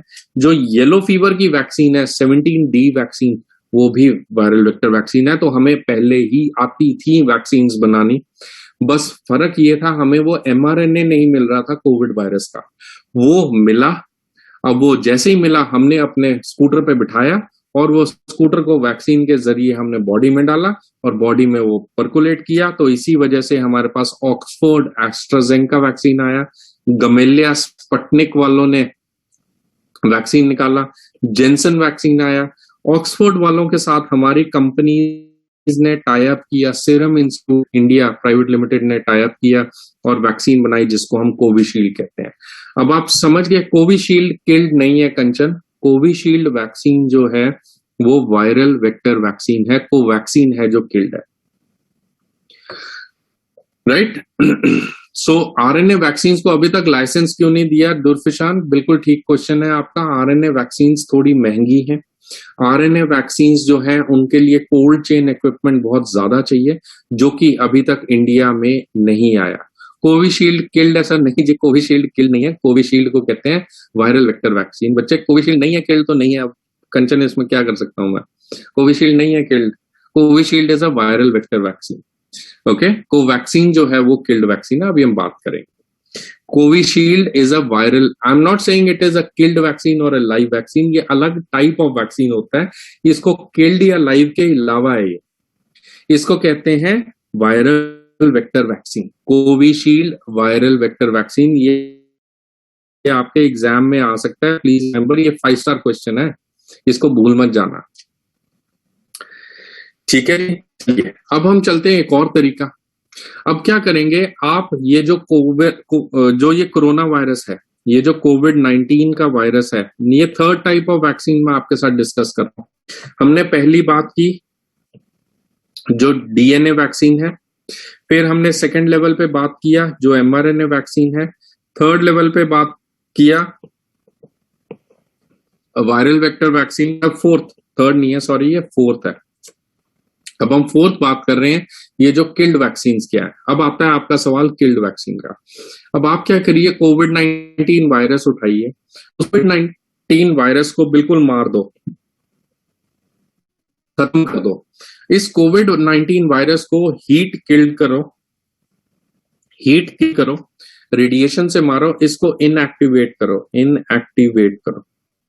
इसको इनएक्टिवेट कर देंगे तो हमारी बॉडी में जाएगा, बट प्रोटीन्स जो हैं, ये तो प्रोटीन तो बॉडी में जाएंगे तो वो प्रोटीन है। प्रोटीन ना तो पहले जिंदा थे, बात थी आपने इस जेनेटिक मटेरियल को किल किया। सो जेनेटिक मटेरियल को आप खत्म कर दीजिए, बाहर का प्रोटीन स्ट्रक्चर रह जाता है। प्रोटीन हमारी बॉडी में जाके इम्यून रिस्पॉन्स कॉज करेगा, जेनेटिक मटेरियल हमारी बॉडी में जाके बीमारी कॉज कर सकता है कि नहीं कर सकता? नहीं कर सकता। तो ये भी बीमारी कॉज नहीं करेगा। ये प्रोटीन हमारी बॉडी में जो ये पूरा है, ये हमारी बॉडी में जाके इम्यून सिस्टम को ट्रिगर कर सकता है। ये बहुत सस्ती हैं वैक्सीन बनानी, बहुत इजी होती हैं vaccine. So in easy vaccine को हम एग्जाम्पल, कॉलरा है, हेपेटाइटिस ए है, रेबीज है, इन्फ्लुएंजा है, बहुत सारी वैक्सीन यूज करें और इसका एक एग्जाम्पल है कोवैक्सीन।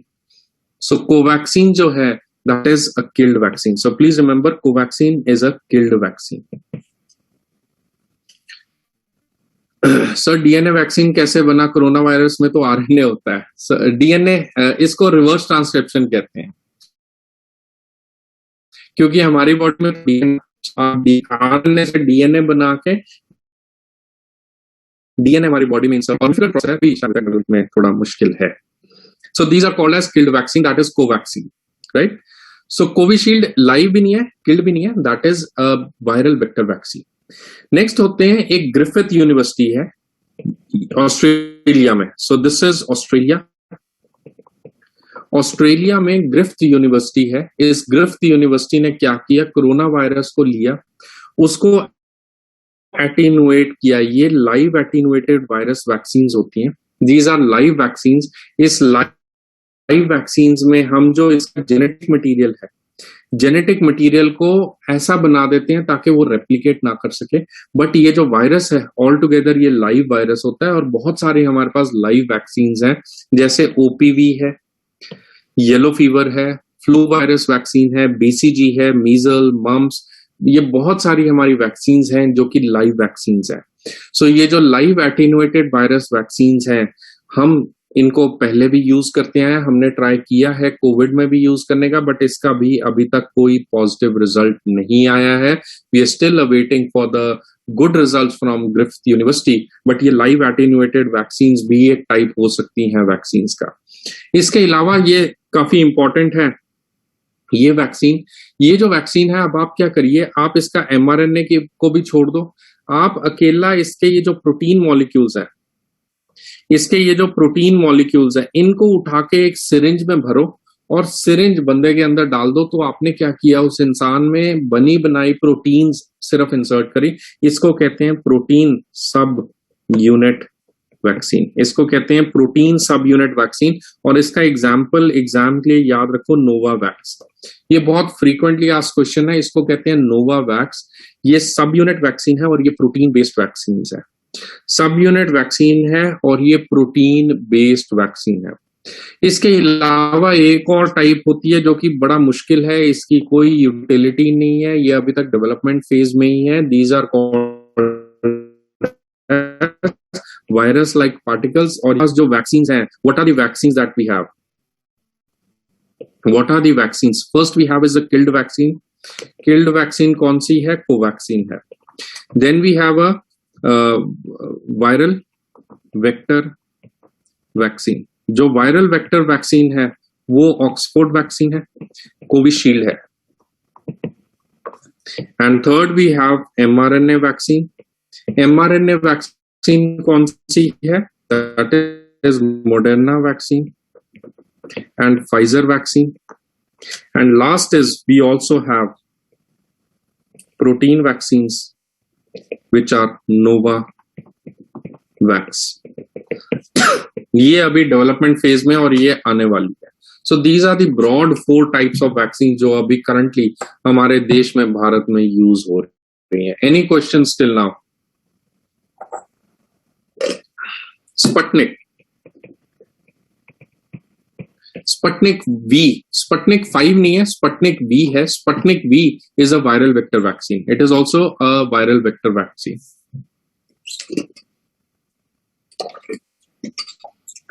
चलिए आगे चलते हैं। ये मुझे नहीं पता कि कोवैक्सीन अच्छी है, कोविशील्ड अच्छी है। मैं अभी आने वाले समय में, अभी इसी सेशन में हम थोड़ी सी बात करेंगे। Last topic is updates till May 19 2021, हमारे भारत सरकार की क्या गाइडलाइंस है। डीएनए वैक्सीन, बेटा हमने क्या किया था, कुछ खास नहीं है। डीएनए वैक्सीन के ऊपर सवाल आ रहा है। कोविड वायरस का आपने आरएनए उठाया, उस आरएनए को रिवर्स ट्रांसक्रिप्शन, याद है ये हमने क्या किया था, हमने सेंट्रल डॉगमा रूल था, आपने आरएनए से डीएनए बना दिया। क्योंकि हमारी बॉडी में तो डीएनए है, तो डीएनए का हमारी बॉडी के अंदर जाना इजी होता है। तो आरएनए को संभालना, उसको यूज करना बड़ा मुश्किल होता है। तो आरएनए से डीएनए बना लो, डीएनए हमारी बॉडी में स्टेबल रहता है। तो वो स्टेबल रहता है, इसलिए थोड़ा सस्ता बन सकता है, बट अभी तक इसका कोई रिजल्ट, पॉजिटिव रिजल्ट नहीं आया। एमआरएनए और प्रोटीन दोनों ही प्रोटीन टाइप ऑफ वैक्सीन है। No no no no, mRNA is a mRNA vaccine, protein is a subunit vaccine.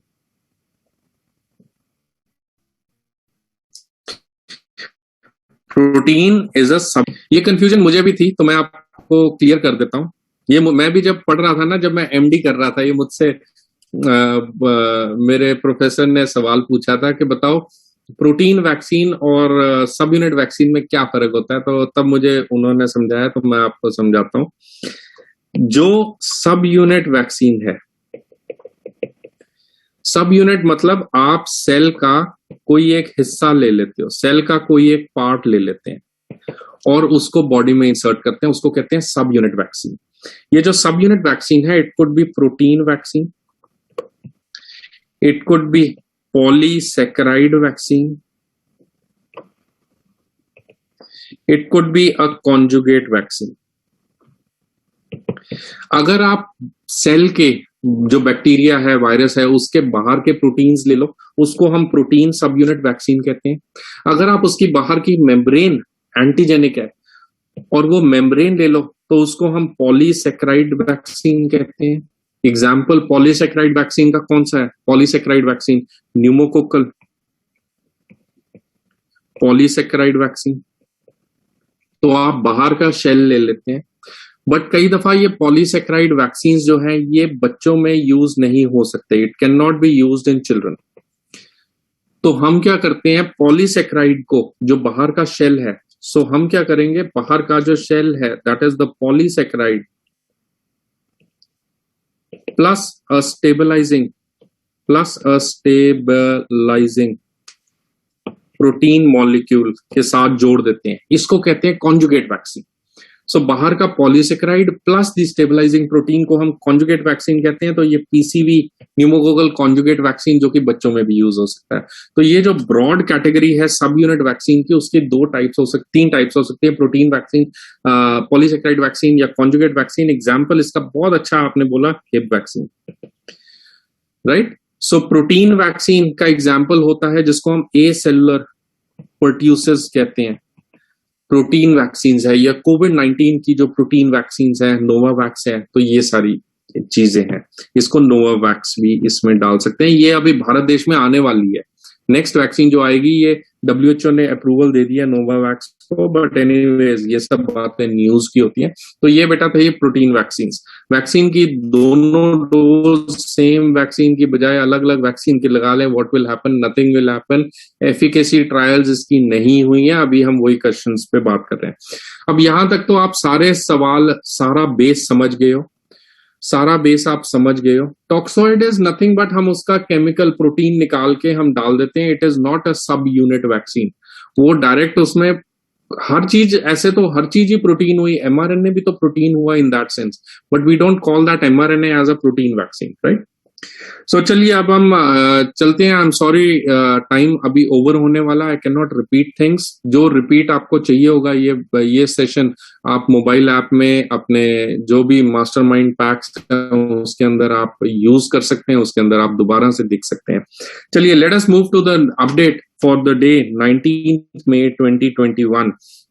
So viral vaccine बहुत एक इंपॉर्टेंट टॉपिक है और ये डेवलप होता है, और जो मैं आज बात करूंगा हो सकता है आने वाले समय में ये गाइडलाइंस खत्म हो जाए. There is a small disclaimer that this video is for educational purpose. If you are taking any medical advice, you need to take it from your own family physician or doctors. The guidelines I am going to say are purely for education and they do not happen to influence anybody's life in terms of vaccination for COVID-19.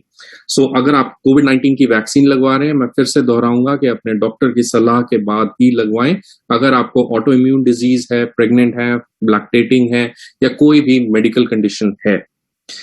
चलिए शुरू करते हैं हमारा आज का जो update session है. कोविड-19 13 मई 2021 को, अभी कुछ ही दिन पहले, 5-6 दिन पहले 13 मई 2021 को कोविड-19 की मीडिया ब्रीफिंग में भारत सरकार ने हमें वैक्सीन्स का भरोसा दिलाया है दैट हमारे पास 216 करोड़ वैक्सीन्स आएंगी फ्रॉम अगस्त टिल दिसंबर. सो ये आने में थोड़ा समय लगेगा, but we have all these types of vaccines. We have all these type of vaccines which are going to come in India. So I think we have already had a talk on what is Covishield. Please remember, Covishield is a viral vector vaccine. We all know what is a Covaxin. Covaxin is a killed vaccine, है ना. अभी हमने बहुत बात कर ली. Covishield is a viral vector vaccine. Covishield is a killed vaccine. Covishield के साथ साथ we also have Sputnik V vaccine, which is from Gamaleya Institute, Russian vaccine है. ये भी viral vector vaccine है. इसके अलावा एक नई वैक्सीन आई है जिसको कहते हैं भारत बायोटेक. ध्यान से सुनिएगा, जिसको कहते हैं भारत बायोटेक नेजल वैक्सीन. अब ये बड़ा इंटरेस्टिंग टॉपिक है, नेजल वैक्सीन. ये नेजल वैक्सीन कैसे आया? So Nisar, thank you so much, love your fluency, right. ये जो नेजल वैक्सीन है ये कैसे आया? नेजल वैक्सीन ध्यान से देखेंगे.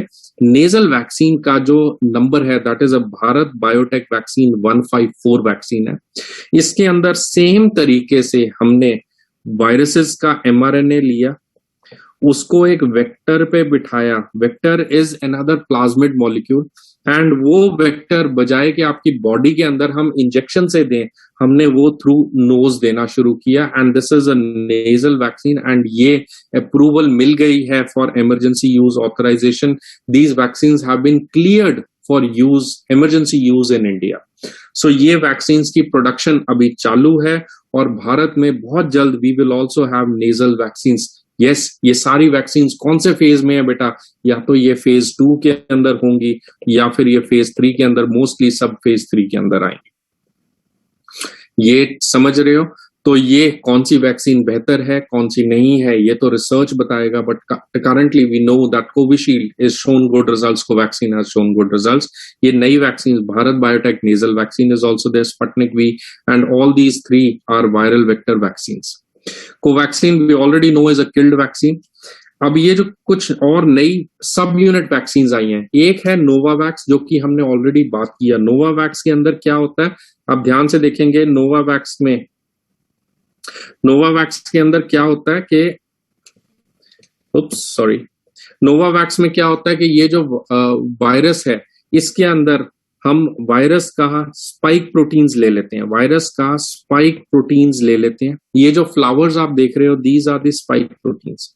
सो हमने वायरस के स्पाइक प्रोटीन्स लिए और उन स्पाइक प्रोटीन्स को हमने इकट्ठा करके हमारी बॉडी के अंदर डाला. हमारी बॉडी में जो B cells and T cells है, जो इम्यूनोग्लोबुलिन्स हैं, जो एंटीबॉडीज हैं, वो इसके अगेंस्ट बनेंगी, प्रोटीन्स के अगेंस्ट, और ये 2 डोजेस में दी जाएगी. Spike protein sub unit vaccine कहते हैं नोवावैक्स. इसी के बेस पे, सिमिलर बेस पे, we also have a bio E sub unit vaccine, जो कि पहले बायो ई वालों ने नेजल भी बनाई थी बट अब वो सब यूनिट वैक्सीन बना रहे हैं. सो ये भी करंटली हमारे देश में आने वाली है.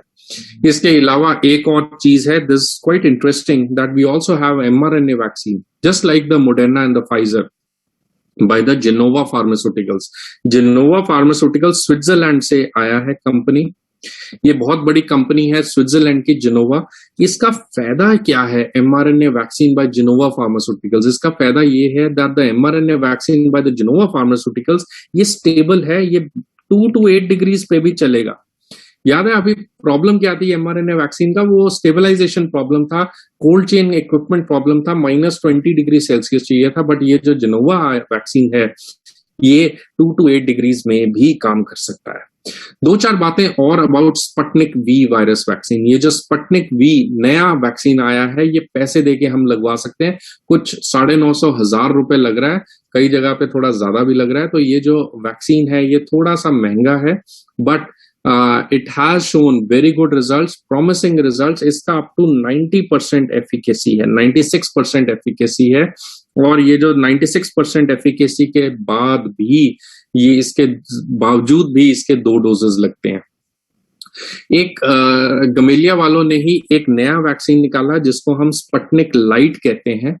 स्पटनिक लाइट जो है ये सिंगल डोज वैक्सीन है, सिंगल डोज वैक्सीन है। और इस सिंगल डोज वैक्सीन का ही efficacy is something around 70 to 76%। तो ये single dose vaccine Sputnik light है। जैसे बियर वगैरह में नहीं होता, we have a beer strong and a beer light, Kingfisher strong, Kingfisher light, ऐसे ही Sputnik strong and Sputnik light vaccine आया है। तो इसको याद रखेंगे, स्पटनिक स्ट्रॉन्ग और the Sputnik B, and then we have a Sputnik L और a Sputnik light vaccine. So ये गमेलिया इंस्टीट्यूट से आया है। एंड सबसे पहले आई थिंक सनी स्टेन का आया थम्स अप, बहुत अच्छी लगी उनको ये बात। तो पहला उन्होंने मैसेज भेजा, very nice, I am proud of you Sunny. So this is what is Sputnik vaccine and Gennova, and ये सारी वैक्सीन हमारे देश में, भारत में यूज होने वाली हैं बहुत जल्दी। नेक्स्ट सवाल आता है, व्हाट इज कोवैक्स? नेक्स्ट सवाल आता है, व्हाट इज कोवैक्स? ये कोवैक्स क्या है? मैंने आपसे शुरू में बात किया था कि 110,000 एंटीजन्स हैं। उन 10,000 एंटीजन्स में से हमें एक वो एंटीजन ढूंढना है जो हमारी बॉडी में मैक्सिमम इम्यून रिस्पॉन्स देता है। अब हर इंसान के पास, ध्यान से सुनना, ये कोवैक्स का बहुत अच्छा कॉन्सेप्ट है। हर इंसान के पास, मैं हूं, आप हैं, चाहे विंडोज के ओनर बिल गेट्स हैं, चाहे एप्पल का ओनर सीईओ होंगे, या कोई भी बड़े बड़े लोग जो आप जानते हैं, राइट? ये जो कोवैक्स है, स्पटनिक वी वो सिंगल डोज और लाइट। देखो, जो गवर्नमेंट ने बोला है that is Sputnik V should be taken in 2 doses, but it can also be taken in 1 dose। Single dose के बाद भी इसकी काफी अच्छी एफिकेसी है, तो इसीलिए उन्होंने स्पटनिक लाइट निकाली। Sputnik light is also, it's a single dose vaccine only. तो स्पटनिक वी वैसे तो 2 डोजेज हैं, बट अगर आप सिंगल डोज स्पटनिक वी का ले रहे हैं, that also gives you very good efficacy. But कुछ कंट्रीज ने स्पटनिक वी की 2 डोजेज ना लेके एक नई वैक्सीन है स्पटनिक लाइट, जो कि है ही सिंगल डोज। तो कहने का मतलब है, take home messages, Sputnik V can be given in either 1 dose या 2 डोज, बट जो स्पटनिक लाइट है वो सिंगल डोज ही है। बात समझ रहे हो? थोड़ा सा ये टेढ़ा है समझने को, और इसमें अभी रिसर्च भी और होनी बाकी है। कुछ कंट्रीज ने इसकी दोनों डोजेस अप्रूव करी हैं, भारत देश ने अभी सिंगल डोज ही कहा है। तो डिपेंड करेगा कि रिसर्च क्या अभी ये प्रूव करती है। We don't know many things on this. मैं बात कर रहा था कोवैक्स क्या है। कोवैक्स बच्चे क्या होता है कि डब्ल्यूएचओ ने, हर इंसान के पास पैसे तो लिमिटेड है, तो डब्ल्यूएचओ ने बोला कि आप बजाय के एक बंदा अपने पैसे अपने पास रखे और वो अपने पैसे लगाए, आप क्या करो, सारे पैसे डब्ल्यूएचओ को दे दो। हम क्या करेंगे, सारी कंपनीज में सब मॉलिक्यूल्स के ऊपर पैसा लगा देंगे, बजाय कि आप एक मॉलिक्यूल में पैसा लगाओ और फिर देखो कि अरे यार ये तो काम नहीं किया। You put money in all the molecules, and सारे जो बड़े देश हैं उन सब से फंडिंग लेके सब मॉलिक्यूल्स में सब एंटीजन्स में पैसा लगाया गया, और देखा गया कि टोटल 150 से लेके 200 मॉलिक्यूल्स ऐसे थे जिन्होंने पॉजिटिव आउटकम दिया। उनमें से काफी मॉलिक्यूल्स ऐसे थे जिन्होंने, लेट अस से अराउंड 15 to 20 मॉलिक्यूल्स ऐसे थे जिन्होंने बहुत अच्छा पॉजिटिव आउटकम दिया, और वो इंडिया में और वो वर्ल्ड में यूज हो रहे हैं। तो अब क्योंकि सब कंट्रीज ने पैसा दिया था, सो गवर्नमेंट, डब्ल्यूएचओ, बड़ी सरकार ने बोला कि कोई ऐसे छोटे देश नहीं होने चाहिए जहां पे वैक्सीन ना पहुंच पाए, बिकॉज ये एक्सपेंसिव है। सो ये जो वैक्सीन पहुंचाने का काम है ये कोवैक्स ने किया। कि ऐसा नहीं है कि अगर आपने वैक्सीन लगवा ली तो आप सेफ हो गए। आप तब तक नहीं सेफ हो जब तक सबने वैक्सीन नहीं लगाई। आपने अगर वैक्सीन लगवा ली तो आप हो सकता है सेफ हैं, बट आप पूरी तरह से सेफ अभी भी नहीं हो। क्यों? क्योंकि कुछ और लोग होंगे जिन्होंने वैक्सीन नहीं लगवाई अभी तक। So you all are not safe until and unless everybody gets a vaccine. So for that, everybody to get a vaccine, there has to be a common platform. WHO का ये platform है जिसको COVAX कहते हैं, which ensures that every country will get a vaccine for COVID-19. So इसके अंदर काफी सारे बड़े नाम जुड़े हैं जो कि important है for your FAQ in your MCQ exam. CEPI क्या है, Gavi क्या है, UNICEF क्या है? These are the main funding agencies for COVAX. So CEPI is Coalition for Epidemic Preparedness Innovation, Gavi is Global Vaccine Alliance and United Nations Children Emergency Fund UNICEF. So इन्होंने Covax बनाया और Covax बस ये ensure करती है कि पूरे world में सबको वैक्सीन मिल जाए कोविड की। अब बात करते हैं भारत देश में 13 मई को एक और अपडेट आया। एक और अपडेट ये आया कि कोविशील्ड जो वैक्सीन है, आप सबका सवाल जो अब आ रहे हैं आपके एफएक्यूज के ऊपर, कोविशील्ड की जो वैक्सीन है इसका जो इंटरवल है, NEGVAC has recommended revision in the Covishield from second dose at 12 to 16 interval after the first dose. तो पहली डोज के बाद फर्स्ट एंड सेकेंड डोज में कितनी देर का गैप होना जरूरी है? 12 से 16 हफ्ते का। 12 से 16 हफ्ते, 3 to 4 months. That means 3 to 4 months. So between first dose and second dose of Covishield, this pertains only to Covishield. Covishield vaccine का जो डोजेज टाइम है वो 3 to 4 months है या 12 से 16 हफ्ते। एंड जो कोवैक्सीन है उसका पुराना ही टाइम है ऑफ 4 to 6 weeks। उसका पुराना ही टाइम है of 4 to 6 weeks। So Covaxin is 4 to 6 weeks gap between first dose and second dose. Covishield is 12 to 16 months. Next, Covishield का 12 से 16 हफ्ते। अगर आपको कोविड हो गया, ध्यान से सुनेंगे, अगर आपको कोविड हो गया तो भारत सरकार कहती है कि कोविड से रिकवरी के 6 महीने तक आपको वेट करनी चाहिए। अगर आपका ऑलरेडी शेड्यूल्ड है, ये है अगर आप फर्स्ट डोज की बात कर रहे हैं। बट अगर आपको फर्स्ट डोज लगवाया उसके बाद आपको कोविड हो गया और अब आपका सेकेंड डोज ड्यू है या शेड्यूल्ड है, तो वो कहा जाता है कि 4 to 8 weeks के बाद लगवा लीजिए। मेरा पर्सनल सुझाव है कि आराम से 2-2.5 महीने रुकिए, उसके बाद ही लगवाइए। बट गवर्नमेंट ऑफ इंडिया कह रही है कि अगर आपको कोविड हो गया है तो प्रेफर करिए 6 months के बाद। अगर आपको फर्स्ट डोज के बाद कोविड हुआ है तो ये ओल्ड गाइडलाइंस है, पुरानी गाइडलाइंस है 4 to 8 weeks, ये ओल्ड हो चुकी हैं। लेटेस्ट यही है कि अगर आपको कोविड हो गया है तो 6 months के बाद ही आप vaccine लगवाइए।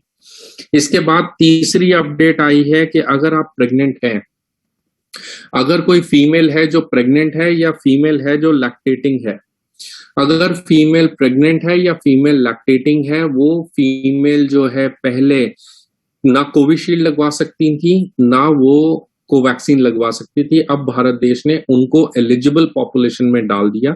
So you can get a vaccine. I am not saying, ना ये सरकार कह रही है ना ये आप ये मैसेज मत लेके जाइए कि प्रेग्नेंट और लैक्टेटिंग फीमेल्स को लगवाना ही लगवाना है। उनको रिस्क और बेनिफिट देखना होता है, अपने अपने डॉक्टर से वो बात करेंगी। बट पहले वो रिसर्च ही नहीं थी कि वो लगवा सकती हैं। अब एटलीस्ट ओपन है कि हाँ वो लगवा सकती हैं।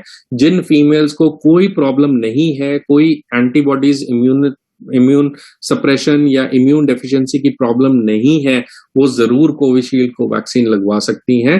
रिस्क और बेनिफिट देखना होगा कि किस फीमेल को लगना है, किसको नहीं लगना, बट यस वो लगवा सकती हैं अपनी कोविशील्ड या Covaxin. So pregnant and lactating females में लगवा सकती हैं। कोविड यदि हो गया तो 6 महीने का गैप, और कोविशील्ड के अंदर 3 से 4 महीने का गैप होना जरूरी है between first dose and second dose. Okay, तो अब हम बात करते हैं, आपके बहुत सारे सवाल आ रहे हैं, अचानक से चैट बॉक्स के अंदर बहुत सारे क्वेश्चंस आ गए हैं। तो ये जो क्वेश्चंस हैं ये मैंने एक लिस्ट बना ली है, ये लिस्ट आपके सारे स्क्रीन के ऊपर आ गई होगी। तो ये काफी सारी वैक्सीन है। Is the vaccine effective for new strain? हम बहुत सारे क्वेश्चंस मैंने जमा किए, very very fast, with in next 10 minutes मैं ये सारे क्वेश्चंस का आंसर अब आपको देने की क्षमता रखता हूं। क्यों? क्योंकि आप सब समझ गए हैं कि वैक्सीन क्या है। ओके चलिए फास्ट, मैं अभी चैट बॉक्स नहीं देखूंगा, अभी मैं सिर्फ फोकस कर रहा हूं अपने इन 13 सवालों के ऊपर। पहला सवाल उठाते हैं। पहला सवाल उठा रहा हूं, is the vaccine effective for new strains? Answer is yes. हमने पहले ही बात की थी कि नए सारे बहुत सारे वेरिएंट्स आए हैं, तो ये जो न्यू स्ट्रेन्स हैं इनके लिए वैक्सीन रिसर्च ने कहा है कोविशील्ड एंड कोवैक्सीन, ये सब लोग ये इफेक्ट करती हैं, देयर इज इफेक्ट। हाँ, जो नए स्ट्रेन्स आए हैं कहीं ना कहीं थोड़ी सी इफेक्टिविटी थोड़ी सी कम जरूर है, बट ऐसा नहीं है कि ये जो हमारी वैक्सीन है इन स्ट्रेन्स में काम नहीं करती। So answer is yes. Is the vaccine effective? Answer is a big yes.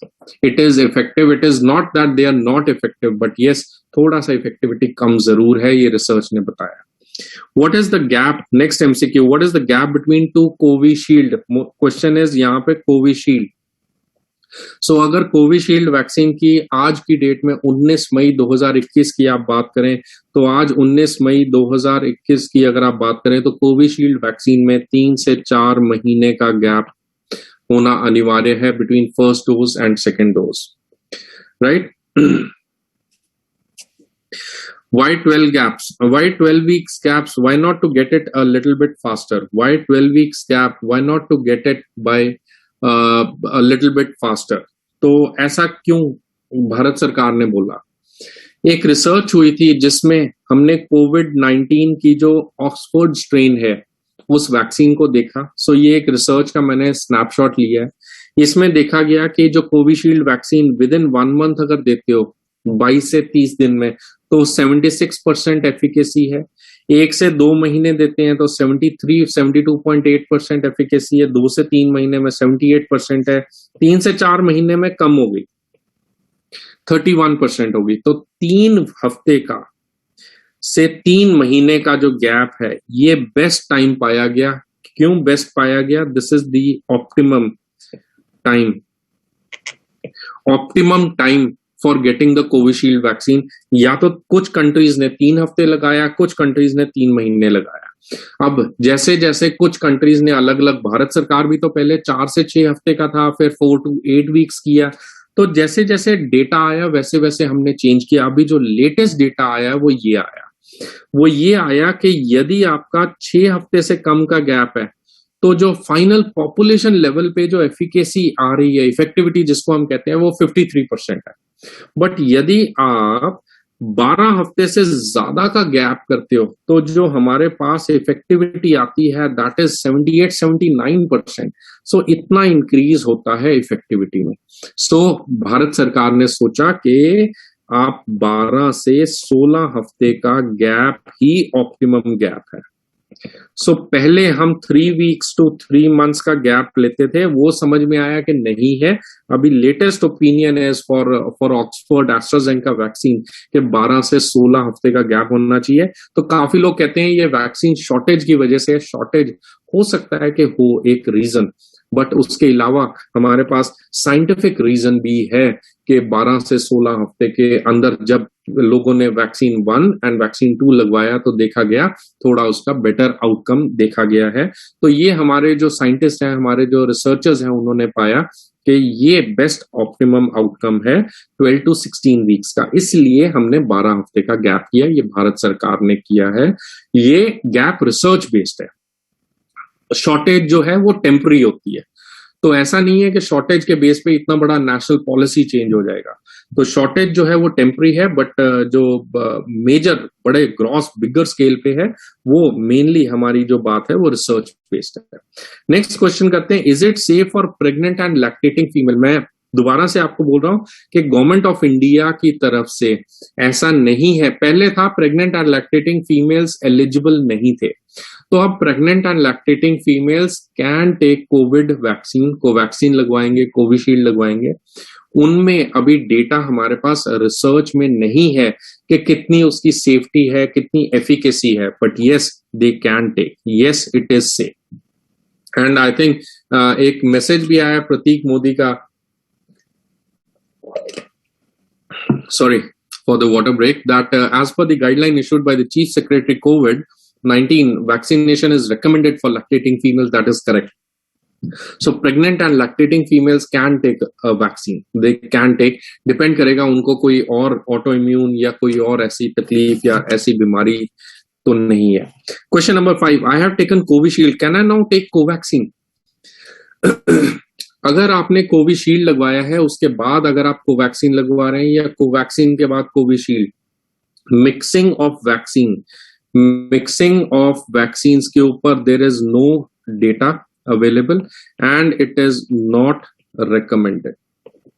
It is not recommended to mix the vaccine, चाहे स्पुतनिक है, चाहे कोवैक्सीन है, चाहे कोविशील्ड है।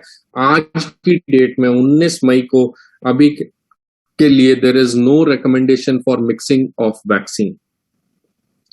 अब ये बड़ा इंटरेस्टिंग 2 सवाल आते हैं कि कोविड के बाद वैक्सीन लगवाने की जरूरत है? कोविड हो तो गया, एंटीबॉडीज मेरी बॉडी में बन तो गए, अब क्या मुझे वैक्सीन की जरूरत है? या फिर वैक्सीन में एंटीबॉडीज तो बन गए, अब क्यों मुझे कोविड हो गया? यही सवाल था ना आपका, मुझे जो इतनी देर से आप परेशान हो रहे थे आप लोग, यही सवाल था ना। आप लोग बोल रहे थे कोविड वैक्सीन के बाद डिजीज हो रहा है, तो बोल रहा हूं कोविड डिजीज के बाद वैक्सीन की जब है उसके अंदर 2 तरीके की एंटीबॉडीज बन सकती है। Either we can have natural infection, या तो भगवान ने कोविड वायरस मेरे अंदर भेजा तो मेरी बॉडी का एंटीबॉडीज बन गया। तो ये जो एंटीबॉडीज हैं ये नेचुरल इन्फेक्शन से आ सकती हैं, या फिर हम किसी की बनी बनाई एंटीबॉडीज दे दें, उसको एंटीबॉडी इम्यूनोग्लोबुलिन थेरेपी कहते हैं, या फिर हम वैक्सीन लगा लें। यही तरीके हैं एंटीबॉडी आने के। अब देखा गया है कि यदि नेचुरल एंटीबॉडीज आएंगी, ध्यान से सुनना, अब आपके सारे सवाल यहीं पे क्लियर हो रहे हैं। अगर आपके पास नेचुरल एंटीबॉडीज आएंगी तो देखा गया है कि अप्रोक्सीमेटली कितने दिन यहां पे दिख रहे हैं आपको? 42 डेज। तो 42 डेज मतलब देखा गया है 6 से 7 हफ्ते के अंदर ये जो आईजीएम कंपोनेंट है ये तो हो जाता है 0, नेगेटिव या 0 की तरफ आ जाता है, ये काफी हद तक नीचे आ जाता है। बट ये जो हमारी बॉडी में परसिस्ट करते हैं ये आईजीजी, आईजीए करते हैं। इतना पता चला है अभी तक रिसर्च से, नेचुरल इन्फेक्शन के बाद 6 से 7 हफ्ते तक तो आईजीजी रहते हैं। अब वो कितना रहते हैं ये देखने वाली बात है। अब देखा गया है कि जैसे जैसे, ध्यान से देखना, अब मैं इस वाले ग्राफ के ऊपर आ गया हूं, तो जैसे जैसे हमारी बॉडी में जो आरएनए है, जो हमारा वायरस है, ये वायरस जैसे जैसे कम होता है, देखा गया एंटीबॉडी भी वैसे वैसे कम होती है। जैसे जैसे वायरस कम हो रहा है एंटीबॉडी भी कम हो रही है।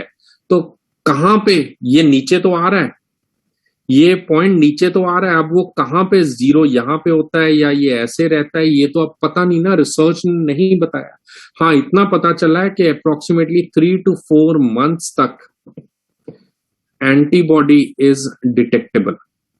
Antibody is detectable after Covid infection. अब वो जो कोविड इन्फेक्शन हो गया है उसके बाद 3-4 महीने तक तो मेरी एंटीबॉडीज हैं, ये तो रिसर्च ने बताया है, पक्का पता है। बट उसके बाद वो एंटीबॉडीज ऊपर गई, उतनी रही, नीचे आई, ये तो नहीं पता। तो इसलिए सरकार ने बोला कि अगर आपको कोविड हो गया है तो अंदाजन 6 महीने के बाद आप अपनी वैक्सीन लगवा लीजिए। पहले था कि अभी लगवा लो, 2 महीने में लगवा लो, 1 महीने में लगवा लो, बट अंदाजन कहा जाता है 3 से 6 महीने में कोविड डिजीज के बाद आप वैक्सीन लगवा सकते हैं। रिसर्च के ऊपर अगर आप चलें, if you stay on research, तो research says 3 to 4 months, but Bharat सरकार की जो गाइडलाइन आई हैं वो आई है कि 6 महीने तक आपको वैक्सीन की अभी आवश्यकता नहीं है। अब वो कितना हमारे जब वैक्सीन का हमारे पास एक्स्ट्रा लोड आ जाएगा, अभी क्योंकि शॉर्टेज है, तो शायद से मेरा ये मानना है कि ये चेंज हो सकता है, right? So yes, that's what I am saying कि मैं, मोनिका बिल्कुल ठीक आपने पकड़ा इस बात को कि ये आने वाले समय में चेंज होगा, क्योंकि अभी थोड़ा सा वैक्सीन का क्रंच है, अभी जरूरत है हमें पॉपुलेशन को करने का। अभी तो जो इनको कोविड हो गया 3-4 महीने तो वो शांत है ना, 3-4 महीने तो उनके पास एंटीबॉडी है, तो आप करिए इसमें गाइडलाइन में उन लोगों को तो थोड़ा सा आप बाहर रखिए ना अभी कोविन पोर्टल से, ताकि वो लोग ना हमारे कोविन पोर्टल में करंटली आए। सो विद ड्यू रिस्पेक्ट, मैं इसमें कोई गवर्नमेंट की ना तो मैं निंदा कर रहा हूं, ना मैं गवर्नमेंट की प्रशंसा कर रहा हूं, मैं सिर्फ आपको गाइडलाइन बता रहा हूं। रिसर्च ने अभी तक ये नहीं पाया है कि 6 महीने या 4 महीने या 5 महीने कितना होना चाहिए, बट यस, हर सरकार का डिपेंडिंग हमारी क्या अवेलेबिलिटी है, वो अपना पॉलिसी चेंज कर सकते हैं, राइट? हाँ, ये भी मैं आपको बताना चाहता हूं कि ये जो मैं अभी बात कर रहा हूं, ये जो स्क्रीन के ऊपर आप देख रहे हैं, ये कोई ऐसा नहीं है कि 100% केसेस में नहीं है ऐसा पाया गया, 100% केसेस में ऐसा नहीं पाया गया है। कुछ ऐसे भी रिसर्च हैं जहां पे एंटीबॉडी विद इन 1 मंथ 0 हो गया। कुछ ऐसे भी लोग हैं, रिसर्च में अभी आपके साथ शेयर कर दूंगा लिंक, जिसमें एंटीबॉडी बना ही नहीं पेशेंट का, कोविड इन्फेक्शन के बाद there is 0 antibody. So we don't know so many things in covid, so we don't know so many things in covid, but still government ने काफी हद तक रिसर्च के बाद यही पाया है कि आप 6 महीने का अभी टाइम कूलिंग ऑफ पीरियड लीजिए। सर, अगर किसी ने 1 डोज ले लिया और दूसरा डोज नहीं ले रहा, तो इसमें कोई समस्या तो नहीं है? कोई समस्या नहीं आएगी। आपने 1 डोज ले लिया तो 75-76% आप आराम से अपना प्रोटेक्टेड है। बस मैं तो यही कहूंगा कि सेकेंड डोज ले लोगे तो बेटर इम्यूनिटी आएगा। क्यों? क्योंकि एक प्राइमरी डोज के बाद सेकेंड डोज से उसका इम्यूनिटी बढ़ जाता है। सो कोविड के बाद वैक्सीन आपको लगवा लेना चाहिए। अब बात आई आपका $1 मिलियन सवाल के, वैक्सीन के बाद कोविड दोबारा हो गया, वैक्सीन के बाद अगर कोविड दोबारा हो गया, ये कैसे हो गया? इस कहानी को हम कहते हैं ब्रेक थ्रू इन्फेक्शन। जब ये वैक्सीन हमने आपको दिया, जब इस पॉइंट पे हमने आपको वैक्सीन दिया, तो आपकी एंटीबॉडी बननी शुरू हुई। ये एंटीबॉडी इस लेवल तक पहुंची, ये एंटीबॉडी आपकी बॉडी को प्रोटेक्ट करने में आधी क्षमता रखती है, पूरी क्षमता नहीं रखती। अभी आपने पूरा भूख बहुत लगी है, तो आपको मान लो 1 ही रोटी दी हमने, तो अभी आपकी आधी भूख शांत हुई ना। पूरी भूख शांत होगी तभी तो हम आपको कहेंगे हाँ भी तृप्त हो गए, पूरा खाना खा लिया। ये जो पूरी भूख शांत होने वाला पॉइंट है, ये सेकेंड एंटीजन हमने दोबारा से वैक्सीन दिया तो उससे बूस्टेड इम्यूनिटी आई, इसको कहते हैं बूस्टर रिस्पॉन्स। तो जो पहली वैक्सीन है कोविड की, वो प्राइमरी रिस्पॉन्स देती है, जो सेकेंड वैक्सीन है कोविड की, वो उसको बूस्टर रिस्पॉन्स देती है। तभी तो स्पुतनिक वाले भी कह रहे हैं कि हमेशा 2 वैक्सीन ले लो। तभी तो ये जो आप सवाल पूछ रहे हो कि फर्स्ट डोज और सेकेंड डोज ये करनी चाहिए कि सेकेंड डोज लगवानी चाहिए कि नहीं, बिल्कुल लगवानी चाहिए, क्योंकि उसमें आपका बूस्टर रिस्पॉन्स आएगा। यहां तक बात क्लियर है? अब ये जो टाइम है, फटाफट से आगे चलते हैं। ये जो टाइम है between the happening of the antibody from giving the vaccine, ये जो समय है, ये समय अप्रोक्सीमेटली 10 से 14 दिन का होता है। It is from 10 to 14 days।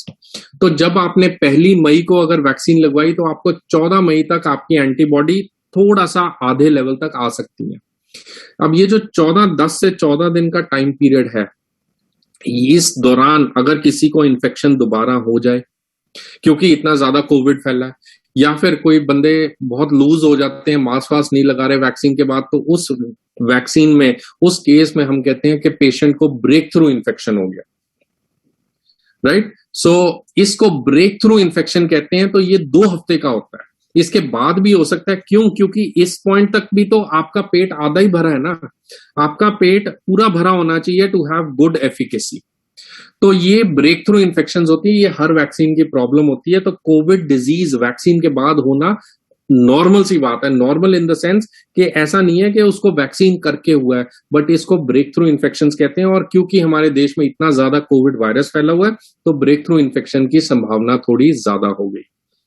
Next सवाल आता है, I have received both the doses, दोनों डोजेस लग गई हैं कोविड वैक्सीन की, बोथ द डोजेस, क्या मुझे बूस्टर की जरूरत है? आंसर इज अभी के लिए नहीं, बूस्टर की डोज की जरूरत नहीं है, क्योंकि सेकेंड डोज के बाद एंटीबॉडी लेवल आपकी बॉडी में पर्याप्त लेवल पे, एक अप्रोक्सीमेट लेवल पे आ जाती है. So you don't need to take any other booster dose. So if you have taken 2 doses of COVID vaccine, you do not need any booster dose. Question number 9. After vaccination, do I still need to wear a mask? Answer is big yes. Yes, you need to wear a mask, because why? To prevent you from the breakthrough infections. And moreover, जितनी भी vaccines हैं उनके कितना efficacy है? Their efficacy ranges, effectivity ranges from 75 to 90%. But still 10 to 30% chance तो है ना infection होने का, तो उससे भी तो बचना है आपको. Next question. अगर मैंने प्लाज्मा ले लिया, do I need covid vaccine? ये बड़ा इंटरेस्टिंग सवाल मुझसे पूछा गया था कि अगर आपने प्लाज्मा ले लिया तो क्या आपको कोविड वैक्सीन की जरूरत है? अगर देखिए किसी पेशेंट ने प्लाज्मा लिया, प्लाज्मा क्या होता है? Readymade antibodies. तो ये जो रेडीमेड एंटीबॉडीज हमने आपकी बॉडी में डाली, ये आपकी बॉडी में थोड़ी देर के लिए, लेस टाइम के लिए इफेक्टिव होंगी. ये कुछ वीक्स टू मंथ्स ये परसिस्ट कर सकती हैं. बट अगर आपने वैक्सीन लिया है, कोई भी वैक्सीन अगर आपने वैक्सीन दिया है, तो हमने आपके बी सेल की ट्रेनिंग की है, बी सेल ट्रेन हुए हैं. याद है ना, ट्रेनिंग की है. याद है जो हमने पहले बात की था कि हम प्रोटीन देंगे, mRNA देंगे. तो बी सेल ट्रेनिंग से जो एंटीबॉडीज बनेंगी, ये आपके मंथ्स टू ईयर्स तक रह सकती हैं. तो ये लॉन्ग टर्म के लिए रहती हैं. सो आपने जो प्लाज्मा थेरेपी लिया है, उसके अंदर जो एंटीबॉडीज है वो तो कुछ हफ्ते में वैसे ही गायब हो जाएंगी. उसके बाद आप फिर से एक्सपोज्ड रह जाएंगे. तो वैक्सीन लेना क्या जरूरी है? After plasma, do I still need covid vaccine? Answer is a big yes again. Gap between other vaccine such as TT vaccine and PCV vaccine. देखो, हमेशा कोई भी वैक्सीन के बीच में, कोविड वैक्सीन के अंदर हम मानते हैं कि 14 दिन का गैप होना थोड़ा सा ज्यादा जरूरी है. 14 दिन का गैप अगर होगा तो शायद से एंटीबॉडी इसमें कैंसल नहीं कर पाएंगी. Next question. Safety of vaccine in diabetes mellitus, hypertension, cancer, auto immune disease. ये भी आपका $1 मिलियन क्वेश्चन था. काफी लोग पूछ चुके हैं कि डायबिटीज में, हाइपरटेंशन में, कैंसर में, ऑटो इम्यून डिजीज में क्या वैक्सीन सेफ है कि नहीं है. जो तो डायबिटिक पेशेंट्स है, अगर आपके घर में कोई भी पेशेंट है जिसको मधुमेह रोग, जिसको डायबिटीज मेलाइटस कहते हैं, या उसको ब्लड प्रेशर है जिसको हम हाइपरटेंशन कहते हैं, या कैंसर है, इन पेशेंट्स में देखा गया है कि यदि कोविड-19 इन्फेक्शन होगा तो वो अच्छी खासे लेवल का होगा, वो बहुत सिवियर होगा. तो क्योंकि वो बहुत सिवियर हो सकता है, यही तो रीजन है भैया कि आपको वैक्सीन जरूरी लगवानी. So answer is a big yes. Vaccine has to be taken. Yes. Vaccine has to be taken. Big yes. Vaccine has to be taken. But yes, कुछ autoimmune diseases हैं, जैसे कि जहां पे immune deficiency है, जैसे कि severe immune combined deficiency syndrome है, या कोई ऐसी डिजीज, या पेशेंट जो है कीमोथेरेपीज पे चल रहे हैं, तो उन केसेस में आप अपने डॉक्टर से सलाह लीजिए. आप अपने डॉक्टर से बात करिए कि क्या मुझे जरूरत है वैक्सीन की, यस और नो, कितना बेनिफिट है. But hypertension, diabetes, cancer, definitely you should go ahead with vaccine. कौन सी वैक्सीन बेटर है, कोविशील्ड या कोवैक्सीन? दोनों वैक्सीन अच्छी हैं. ये पब्लिक प्लेटफॉर्म है, हम इस पे डिस्कशन भी नहीं कर सकते, और ना ही हमें करनी चाहिए कि मुझे ये वाली वैक्सीन लेनी है, ये वाली वैक्सीन लेनी है. ऐसा नहीं हो सकता. सरकार ने जो आपके एरिया में वैक्सीन लगवाने का, जिन पेशेंट्स को कोई एनाफिलैक्टिक रिएक्शंस है या जिन पेशेंट्स को कोई एलर्जीज हैं, वो ना ये वैक्सीन लगवाएं. इसके अलावा देखा गया है कि Covaxin, I am saying this from my own personal opinion, कि कोवैक्सीन जो है वो एक किल्ड वैक्सीन है. उसका कहीं ना कहीं थोड़ा सा सेफ्टी में वो मार्जिनली ज्यादा अच्छी पाई गई है, क्योंकि उसके अंदर हाइपर सेंसिटिविटी रिएक्शंस या हाइपर एक्टिव या हाइपर इम्यून रिएक्शंस होने के चांसेस थोड़े से कम है. तो कोवैक्सीन इस तरीके में थोड़ी सी बेहतर साबित हो सकती है. But all side and done, Covishield के बहुत अच्छे रिजल्ट्स हैं, एंड कोविशील्ड भी बहुत ज्यादा लोगों ने पॉजिटिव आउटकम्स के साथ देखा है कि उसके बेनिफिट और बहुत ज्यादा है और उसका रिस्क बहुत कम है। सो हमें वैक्सीन लगवानी चाहिए कि नहीं, this is a big yes, but auto immune cases में आई वुड सिंसियरली सजेस्ट, या फिर इम्यूनो डिफिशियंसीज में, कि अपने डॉक्टर की सलाह लीजिए और उनसे आप बात करिए कि हमें वैक्सीन लगवानी चाहिए या नहीं लगवानी चाहिए। ये बहुत जरूरी है कि आप ये इंग्रेडिएंट्स जाने। अगर आप अभी कंप्यूटर स्क्रीन पे या फोन पे हैं तो इसका स्नैपशॉट ले लीजिए। ये इसके इंग्रेडिएंट्स है कोविशील्ड वैक्सीन के, जिसके अंदर हिस्टिडीन है, मैग्नीशियम क्लोराइड है और पॉलीसॉर्बेट है। इसके अलावा कुछ और सब्सटेंसेस हैं जिनके अगेंस्ट एलर्जी बहुत कम होती है, बट अगर आपको हिस्टिडीन, मैग्नीशियम क्लोराइड या पॉलीसॉर्बेट 80 की एलर्जी है, then you can not take a Covishield vaccine. अगर आप कोवैक्सीन की बात करें, कोवैक्सीन के अंदर हमारे पास इनएक्टिवेटेड स्ट्रेन है, इसके अलावा एल्यूमिनियम हाइड्रोक्साइड है, इमिडाजोक्विनोलोन है, फिनॉक्सीएथलोन है और फॉस्फेट बफर है, जिसके अगेंस्ट एलर्जीज कम होती हैं। एल्यूमिनियम हाइड्रोक्साइड एक सब्सटेंस है जिसको आपको देखना पड़ेगा, अगर इसके अगेंस्ट एलर्जी है तो इन पेशेंट्स को हम ये नहीं लगवाते usually. Last question, high viral load, then why do I still need a vaccine? Answer is कि अगर आपके एरिया में बहुत लोगों को वायरस है, बहुत लोगों में एरिया में वायरस है, तो इतना वायरस जब एक बंदे को होगा, एक ने 50 को दिया, और यदि ये लोग प्रोटेक्टेड नहीं है तो उतने लोगों को कोविड होता रहेगा। तो बात ये ध्यान से समझो, अगर हाई वायरल लोड है तभी तो जरूरत और भी ज्यादा है कि आपको वैक्सीन लगवानी है। क्यों? क्योंकि अगर हाई वायरल लोड में आप यदि यंग है, अगर आप नर्सेज हैं और आप हॉस्पिटल में काम कर रहे हैं या बाहर अंदर सब्जी लेने जा रहे हो, कुछ खरीदने जा रहे हो, तो आप वायरस उठा के घर भी तो ला सकते हो ना। तो वायरस उठा के घर लाना, इसको कैरियर स्टेज कहते हैं। तो आप वायरस ट्रांसमिट करते हो और आपके घर में आपके बुजुर्ग होंगे, बड़े होंगे, आपके बच्चे होंगे, कोई ना कोई तो होगा जो वल्नरेबल है। तो उनको यदि आप वायरस ट्रांसमिट कर रहे हो तो उनको तो सीवियर डिजीज हो सकता है ना, तो आप वायरस ट्रांसमिट तो कर सकते हो। अगर आप वैक्सीन लगवाते हो तो ट्रांसमिशन में भी कटौती होती है। तो इसलिए वैक्सीन लगवानी बहुत जरूरी है हाई वायरल लोड में भी। हाई वायरल लोड है तो क्या मुझे वैक्सीन लगवानी चाहिए? Answer is a big yes again. Yes, आपको हाई वायरल लोड में भी वैक्सीन लगानी चाहिए, right? So what is the role of herd immunity, हमने बात कर लिया है। Smriti Rana, what is the question? मुझे क्वेश्चन ही तो नहीं पता। तो एनीवेज यही हमारा सेशन था। मैं बहुत ज्यादा ओवरशूट कर गया टाइम को लेके। आपके अगर कुछ सवाल हैं, 1-2 मिनट में हम ये सवाल बात कर लेते हैं। तो after pneumonia and covid, Priyanka का ये क्वेश्चन है, what are the quarantine days for the patient? तो ये बड़ा अच्छा सवाल है। यूजुअली क्वारंटीन डेज हम 10 डेज का मानते हैं आफ्टर डिस्चार्ज 10 डेज का पोस्ट डिस्चार्ज क्वारंटीन है। Sir, after vaccine, Geera Pawani, after vaccine why there are not to take diclofenac tablets और इंजेक्शन? क्योंकि हमें डर है कोई और लिवर के ऊपर जोर ना पड़े, या डिक्लोफेनाक वगैरह से, एस्पिरिन से कई दफा रेस सिंड्रोम हो जाता है। तो we are scared of viral disease में ये सब चीजें हम अवॉइड करते हैं। हम सिर्फ पैरासिटामोल के ऊपर रहते हैं। अगर बुखार पैरासिटामोल से ना टूटे तो नेप्रोक्सन आप यूज कर सकें, otherwise paracetamol is the drug of choice for fever in Covid. Anjana Kangla, बजाएंगे आप मुझे आंसर बोलो, आप क्वेश्चन पूछ लो ना। If second dose is missed then again do we have to start from first dose?